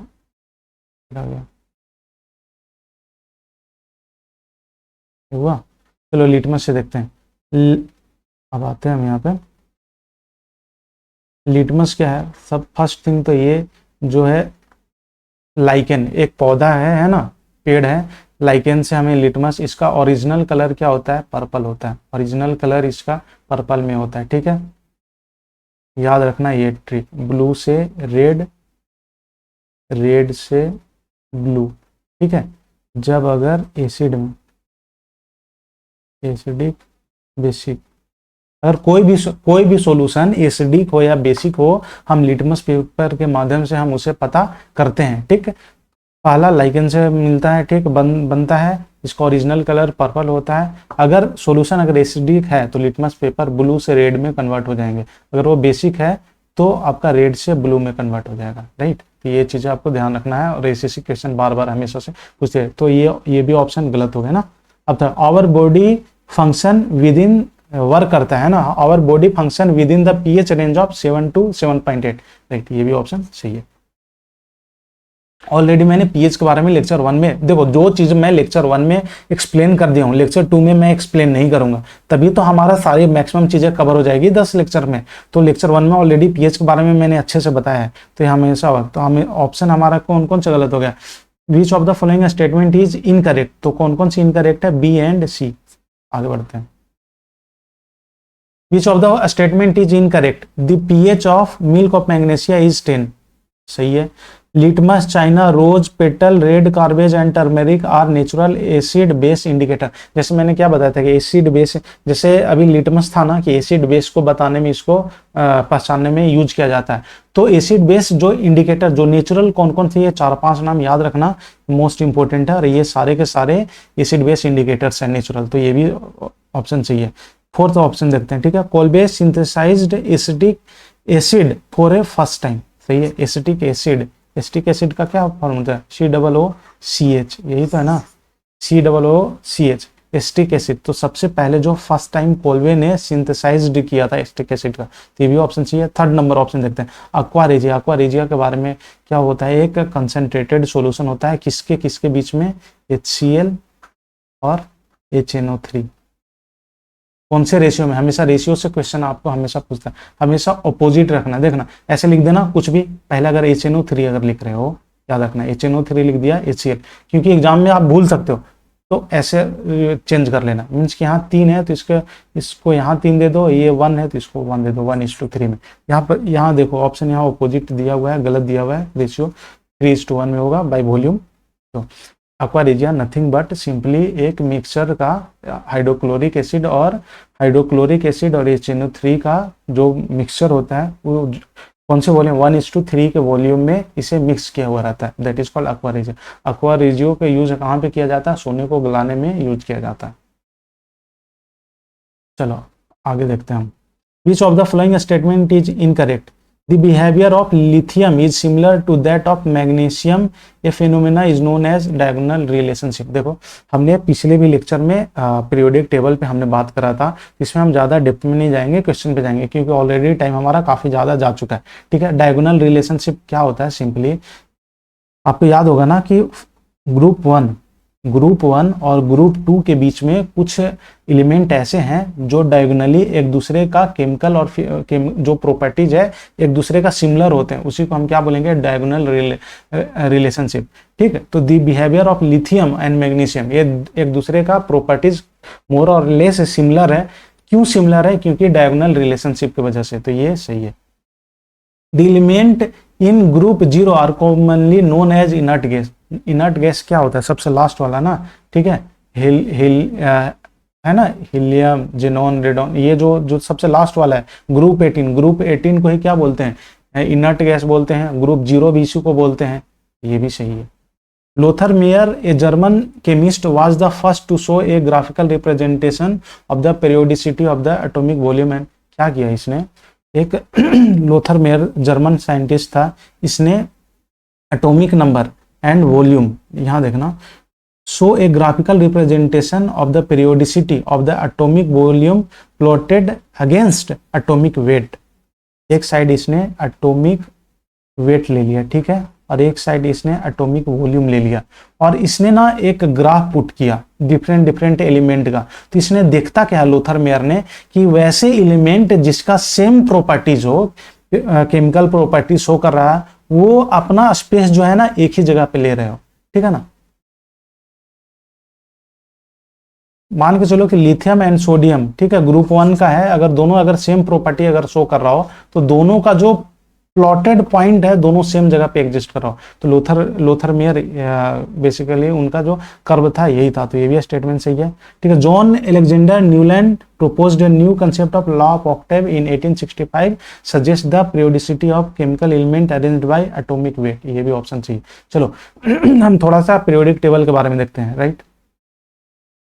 शॉर्ट में चलेंगे। Development of periodic table, Dobereiner. सबसे पहले क्या हुआ कि जब हमारा एलिमेंट एग्जिस्ट किया, ठीक है, पृथ्वी पर एग्जिस्ट कर रही थी, तो बहुत सारे साइंटिस्ट आए और सोचा कि इनको कैसे भी करके इनको एक सीक्वेंस में एक अरेंजमेंट किया जाए ताकि इसे लर्न करने के लिए आसान हो जाए। तो पिक्चर में आती है पीरियोडिक टेबल आती है। तो सबसे पहला जो प्रयास होती है डोबरेनियर, उन्होंने ट्रायड्स का नियम देता है। मोस्ट इंपॉर्टेंट ये है, ये डेट हमेशा याद रखना, क्योंकि डेट से हमेशा क्वेश्चन पूछती है कि डोबरेनियर ट्रायड हमेशा 1817 में दिया गया। किनके द्वारा? ट्रायड्स के द्वारा। इन्होंने 3 ट्रायड्स दिया था, 3 ट्रायड्स, हाँ ठीक है ना। डोबरेनियर्स त्रियक है ना, हिंदी में इसे त्रियक बोलते हैं। तो कौन कौन सा है? Lithium, sodium, potassium, calcium, strontium, barium, chlorine, bromine, iodine. ये पूछेगा हमेशा, कोई भी दे दिया 2 और इसमें से एक पूछता है।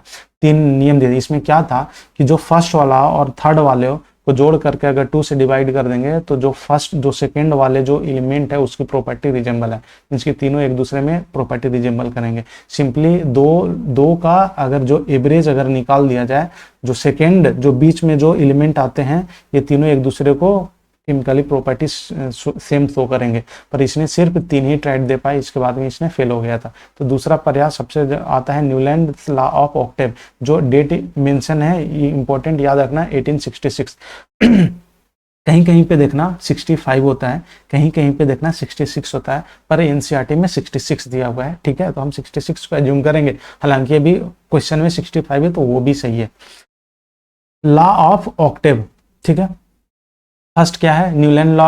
इसने पूछेगा कि न्यूलैंड ने कौन सा लॉ दिया था? लॉ ऑफ ऑक्टेव, मीन्स के अष्टक नियम। मीन्स के एलिमेंट को उसने ना अरेंज किया था सारे गामा पाधानी, मीन्स की every 8 element is similar to the first element, उसी को लॉ ऑफ ऑक्टेव बोला गया, ठीक है। और क्या है? Applicable up to high lighter element. Question देखो, न्यूलैंड लॉ ऑफ ऑक्टेव 1866 में दिया, इसे क्या क्या क्वेश्चन बन सकते हैं मैं बता रहा हूँ। लॉ ऑफ ऑक्टेव इसने दिया। सेकेंड वन इज, ये कब कहाँ तक कौन से एलिमेंट तक ये एप्लीकेबल था? ओनली लाइटर एलिमेंट तक था। उस टाइम 56 एलिमेंट हुए थे और इसका यही मानना था कि आगे चल करके कोई भी एलिमेंट नहीं हो सकता, ठीक है। इस वजह से ही तो ये फेल रहा था। पर अगर पूछेगा कि न्यूलैंड के टाइम तक कितने नॉन एलिमेंट थे तो 56 था, ठीक है। और इसका ड्रॉबैक और क्या था? इसने क्या किया था? इसने कोबाल्ट और निकल को था एक ही स्लॉट में, है ना, कि कोबाल्ट पहले फिर निकल बाद में आ रहा है, तो कोबाल्ट और निकल को एक ही स्लॉट में रख दिया था। कोबाल्ट, निकल और आयरन तीनों एक दूसरे को ही क्या होता है? प्रॉपर्टी ऑलमोस्ट सेम होता है, एक दूसरे का प्रॉपर्टी तीनों एक जैसा ही प्रॉपर्टी शो करता है। पर क्या किया था? ये दोनों को एक जगह पे रख दिया और आयरन का भी जो साथ में रखना चाहिए इसे बहुत दूर रख दिया था। इस वजह से न्यूलैंड लॉ जो था से फेल हो गई थी। आगे चलते हैं। मेनली पीरियोडिक टेबल, इसका डेट आपको मोस्ट इंपॉर्टेंट है 1869 में। इस समय तक 63 एलिमेंट नोन था। जितने भी एलिमेंट था, जैसे भी हम एटॉमिक नंबर को जेड से डिनोट करते हैं ना, ये आर से डिनोट करता था, ठीक है। एक जर्मन जर्नल निकले थे जिसमें मेनली का पीरियोडिक टेबल छपा था 1872। ये एसएससी ने क्वेश्चन पूछा है, ये भी याद रखना। 1869 में दिया था, पर जो एक जर्नल निकले थे जर्मन में 1872 में ये छपा था। पीरियोडिक फंक्शन इसका क्या था? इसका सजाने, जब एलिमेंट को ये सजा रहा था ना, इनकी according to increasing of atomic mass, means का एटॉमिक मास के जितने भी एलिमेंट थे उसके एटॉमिक मास के इंक्रीजिंग ऑर्डर के आधार पर रख रहा था। जैसे हाइड्रोजन के बाद हीलियम आया तो हीलियम का एटॉमिक मास ज़्यादा है तो हीलियम को बाद में रखा, है ना। लिथियम सोडियम, है ना, हाइड्रोजन हीलियम लिथियम बेरिलियम को बाद में रखा, लिथियम को पहले रखा, मीन्स बेरिलियम को ज़्यादा, समझ रहे हो ना, ठीक है। और यहाँ से ऐसे और मोस्ट इंपॉर्टेंट क्या पूछती है कि देखो उसने ना न्यूलैंड ने क्या बोल दिया था कि आगे चल करके कोई भी एलिमेंट डिस्कवर नहीं होगी, पर मेनली का ऐसा मानना था कि आगे चल करके एलिमेंट डिस्कवर होगी। उसने ना बहुत सारे स्पेस को छोड़ रखा था। एसएससी यहाँ से बार बार क्वेश्चन पूछती है। एक स्पेस छोड़ा था जिसको उस टाइम उसने नाम दे दिया था, पर आगे ऐसा बोला था कि आगे चल करके इस जगह पर कोई ना कोई एलिमेंट आएंगे। तो एक का बोरोन, एक का सिलिकॉन एंड एक का एल्युमिनियम। जो एक का बोरोन जो उस टाइम नाम दिया था, बाद में इसके जगह पे स्कैंडियम आया, एक का सिलिकॉन जर्मेनियम आया, एक का एल्युमिनियम गैलियम आया। याद रख लेना, मोस्ट इंपॉर्टेंट है, मोस्ट इंपॉर्टेंट क्वेश्चन पूछेंगे। अब चौथा जो फाइनल प्रयास आती है मॉडर्न पीरियोडिक टेबल का, जो करके 1913 में है। किसके द्वारा दिया गया? हेनरी मोसले के द्वारा। इसमें टोटल कितने ग्रुप है? 18 ग्रुप है एंड 7 रोज है, ठीक है। इसमें शॉर्ट पीरियड और लॉन्ग पीरियड याद रखना कि 2 शॉर्ट पीरियड में कितने कौन कौन से हैं, 2 8 8 है ना, ग्रुप 1 ग्रुप 2 एंड ग्रुप 3 को, group 1 group period 1 period 2 period 3 को शॉर्ट पीरियड बोला गया है, और बाकी उसके अलावा जो आपका बच जाते हैं 4 बच जाते हैं उसको लॉन्ग पीरियड बोला गया है। तो याद रखना हमेशा सीक्वेंस, अगर पूछे कि फर्स्ट पीरियड में 2 8 8 18 18 ठीक है 32, इस तरीका से आपको याद रखने हैं, राइट, आपका लॉन्ग पीरियड था। तो 3 3 6 और लास्ट में एक और 32 ऐड कर लो, ठीक। अब आगे चलते हैं हम इससे रिलेटेड जो क्वेश्चन आया था हमने ये कर लिया था ना 1865, तो ये भी ऑप्शन सही है। तो क्या है, कौन सी स्टेटमेंट गलत है, तो नन ऑफ द अबव ना, कोई भी स्टेटमेंट गलत नहीं है, सारा ऑप्शन सही है। अब question, which of the following statement is are true regarding periodic table, lanthanide are often called rare earth metal, सही है। देखा है ना, देखो एक साइड में क्या होता है एस होता है, इधर क्या होता है पी होता है, बीच में आपका क्या दिया हुआ है ये डी है, और नीचे साइड में F F S P D and F, इसमें एक लेंथेनाइड सीरीज है एक एक्टेनाइड सीरीज है, तो जो आपका लेंथेनाइड सीरीज है उसे रेयर अर्थ मेटल बोलते हैं, तो ये सही है।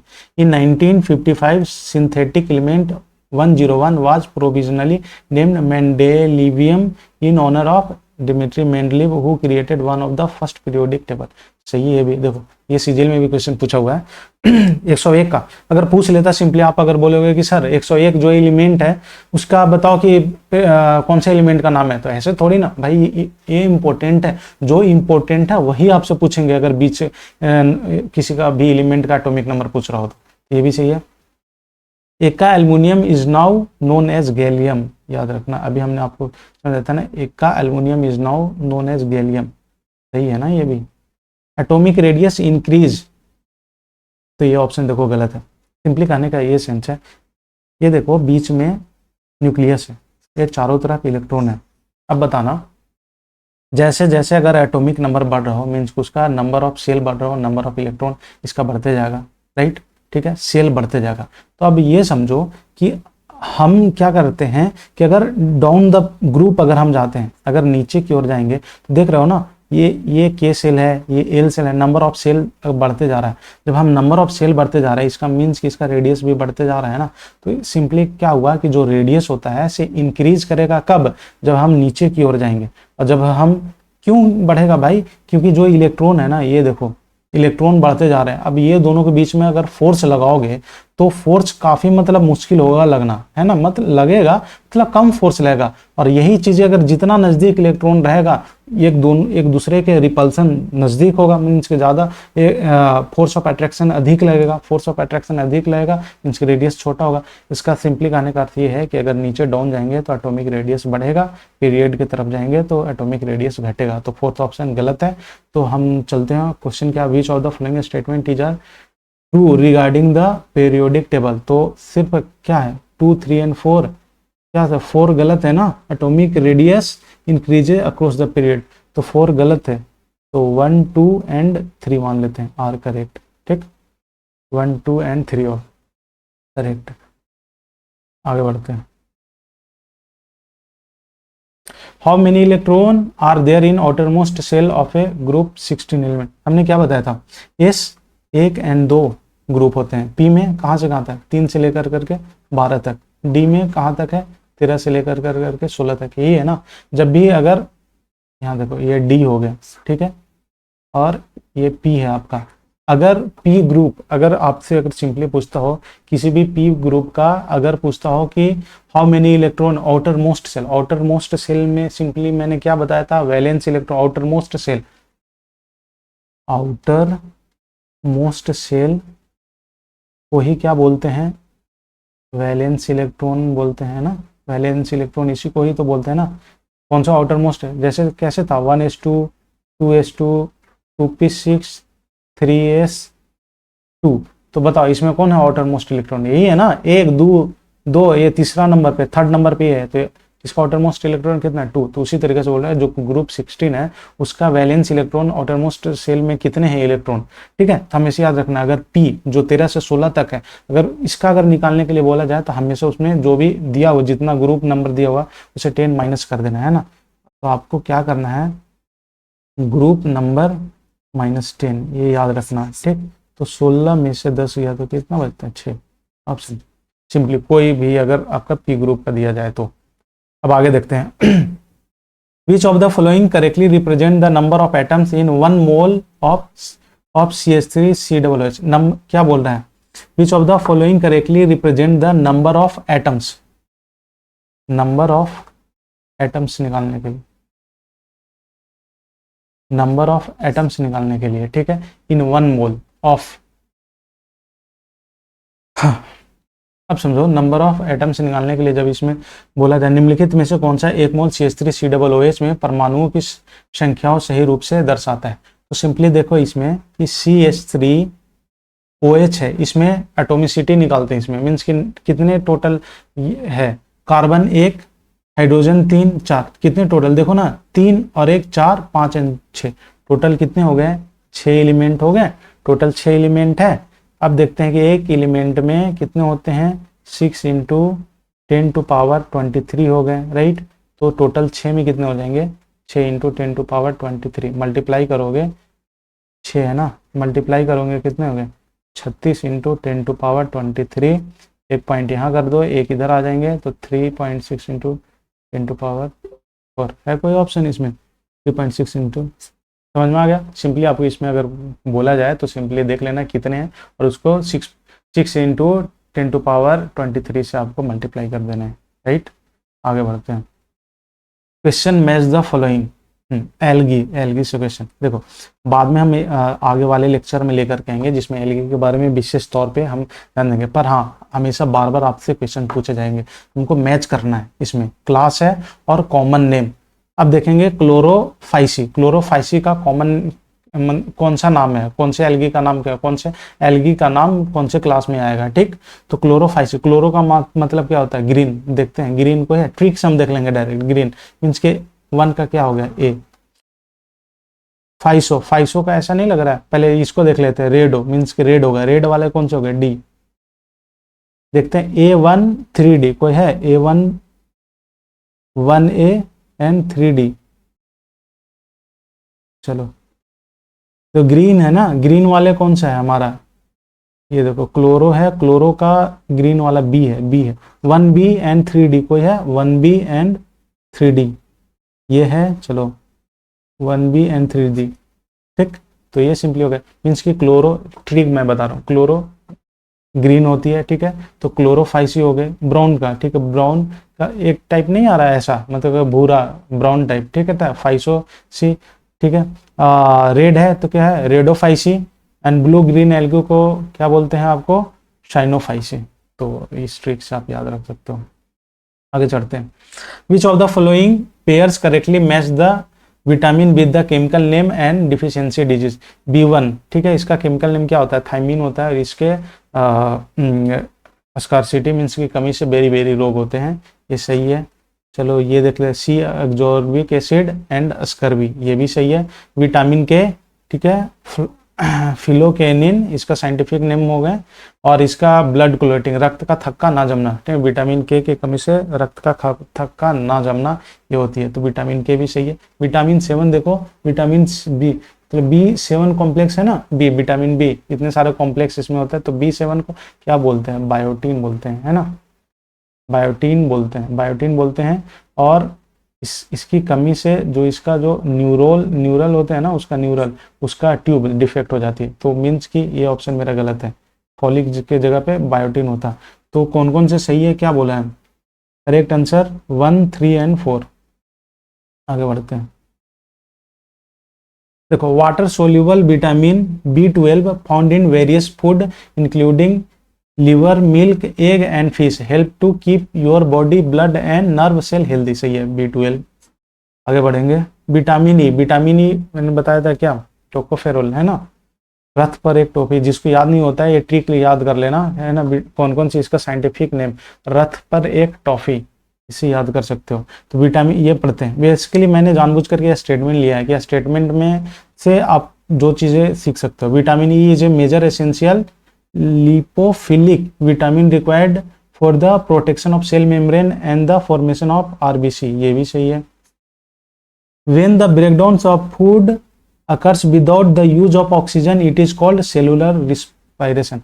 क्या बोल रहे हैं यहाँ देखो student, without the use of, है ना, विद द, देखो किसी भी ऑक्सीजन को कंप्लीट डिकम्पोज होना और उससे जो एनर्जी मिलता है, ठीक है, यही तो रिस्पायरेशन होता है ना। रिस्पायरेशन आर टू टाइप, एक एरोबिक होते हैं, एक नॉन एरोबिक होते हैं, ठीक है, एनोरोबिक होते हैं। एरोबिक किसके बोलते हैं, जिसमें oxygen with the present of oxygen के प्रेजेंस में हो रहा है उसे एरोबिक, और ऑक्सीजन के एब्सेंट में हो रही है उसे एनोरोबिक बोलते हैं, ठीक है। तो विदाउट बोल रहा है तो एरोबिक होना चाहिए ना, एरोबिक, ये विदाउट बोल रहा है तो एनोरोबिक होना चाहिए, पर ये सेलुलर रिस्पायरेशन है। सेलुलर क्या होते हैं, एरोबिक एस्पायरेशन होता है, ये आपका एरोबिक रिस्पायरेशन, रिस्पायरेशन, ठीक है। इस हिसाब से ये ऑप्शन क्या होगा, गलत होगा। At least half of the carbon dioxide fixation and earth is carried out by algae through photosynthesis. At least half of carbon dioxide, तो ये होता है ना कि अगर पृथ्वी पर हमारे इन्वायरमेंट में अगर एल्गी ना हो ना तो ये काफ़ी ज़्यादा आपके कार्बन डाइऑक्साइड ना बढ़ जाएगा, ठीक। तो कार्बन डाई फिक्सेशन के लिए एल्गी काफ़ी ज़्यादा रिस्पॉन्सिबल है, क्योंकि एल्गी जितने ज़्यादा रहेंगे कार्बन डाइऑक्साइड जो एटमॉस्फेयर में है उसको यूज कर करके अपना फोटोसिंथेसिस ये करते हैं, जिसके कारण से जो कार्बन डाई जो एक्सेसिव है वो यूज हो जाता है उनके खाना बनाने में, जिससे मतलब कार्बन डाइऑक्साइड हमारे इन्वायरमेंट में कम रहते हैं। तो मोस्ट इंपॉर्टेंट याद रखना, ये फोर्थ ऑप्शन सही, मीन्स कि थर्ड हमारा गलत था। तो क्या क्वेश्चन बोला था, which of the following statement are correct, तो करेक्ट कौन कौन से हैं आपका थर्ड को छोड़ कर करके ऑप्शन यहाँ पे देख लेना, तो कौन कौन से सही है, 1, 2 एंड 4, राइट, 1, 2 एंड 4 है अभी ऑप्शन में। आगे चलते हैं, चलो देखते हैं रिस्पायरेशन के बारे में। रिस्पायरेशन दो तरीका का है, एरोबिक रिस्पायरेशन, एनारोबिक, जिसमें ऑक्सीजन के प्रेजेंस में हो रहा हो, ऑक्सीजन के प्रेजेंट में हो रहा हो, प्रेजेंट में वो एरोबिक, एब्सेंट में एनारोबिक। ये दो तरीका के एरोबिक रिस्पायरेशन होता है, एक डायरेक्ट एक इनडायरेक्ट। डायरेक्ट का मतलब होता है कि जिसमें कोई भी स्पेशल ऑर्गन का यूज नहीं हो, है ना। डायरेक्ट मतलब ऑक्सीजन है एटमॉस्फेयर में, उससे डायरेक्ट अगर रिस्पायरेशन हो रही है उसे डायरेक्ट एरोबिक रिस्पायरेशन हो जाएगी, ठीक है। इसका मोस्ट इंपॉर्टेंट है, देखो डायरेक्ट एरोबिक रिस्पायरेशन के एग्जांपल से बहुत ज़्यादा क्वेश्चंस बनते हैं। तो एग्जांपल आप देख लेना, एरोबिक बैक्टीरिया, प्रोटिस्टा प्लांट आपको रट लेने हैं, ठीक है। और एनारोबिक रिस्पायरेशन वो आगे डिस्कस हम करेंगे। तो मोस्टली मुझे इतना ध्यान देना था, इसका स्लाइड लेने का अर्थ यही था कि जितने भी एग्जाम्पल आपको रट लेने हैं। हमेशा से क्वेश्चन पूछा कि ऑर्थोपोडा में बताओ कि कैसा होता है, डायरेक्ट रिस्पायरेशन होता है या इनडायरेक्ट होते हैं, तो डायरेक्ट होते हैं इसमें। चलो अब यहाँ पे हम समझते हैं थोड़ी सी। ग्लूकोज जो है, रिस्पायरेशन क्या होता है, सिंपली ग्लूकोज को, है ना, ब्रेकडाउन होने से जो हमें एनर्जी प्राप्त होती है, वही कंप्लीट प्रोसेस को ही क्या बोलेंगे, रिस्पायरेशन। थोड़ा हम समझते हैं। ग्लूकोज में 6 कार्बन मॉलिक्यूल है ना। जो ग्लूकोज जो है से पाइरोवेट में चेंज हो जाता है, ग्लूकोज कन्वर्ट हो गए पाइरोवेट में, कहाँ पे, साइटोप्लाज्म में, याद रखना।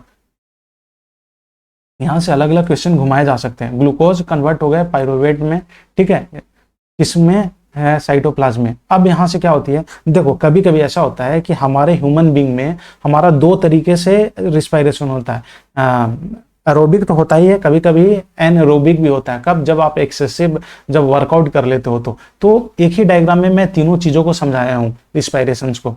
तो पाइरोवेट में जब कन्वर्ट हो गए, अब ये दिखता है कि अगर इसके पास में पाइरोवेट में कन्वर्ट हो गए, अगर इसके पास में सफिशियंट अमाउंट में अगर ऑक्सीजन है तो ये कहाँ होगा, माइटोकॉन्ड्रिया जो है से इसको कंप्लीटली जो है से पाइरोवेट को CO2 H2O और एनर्जी में कन्वर्ट कर देता है। समझ में आया।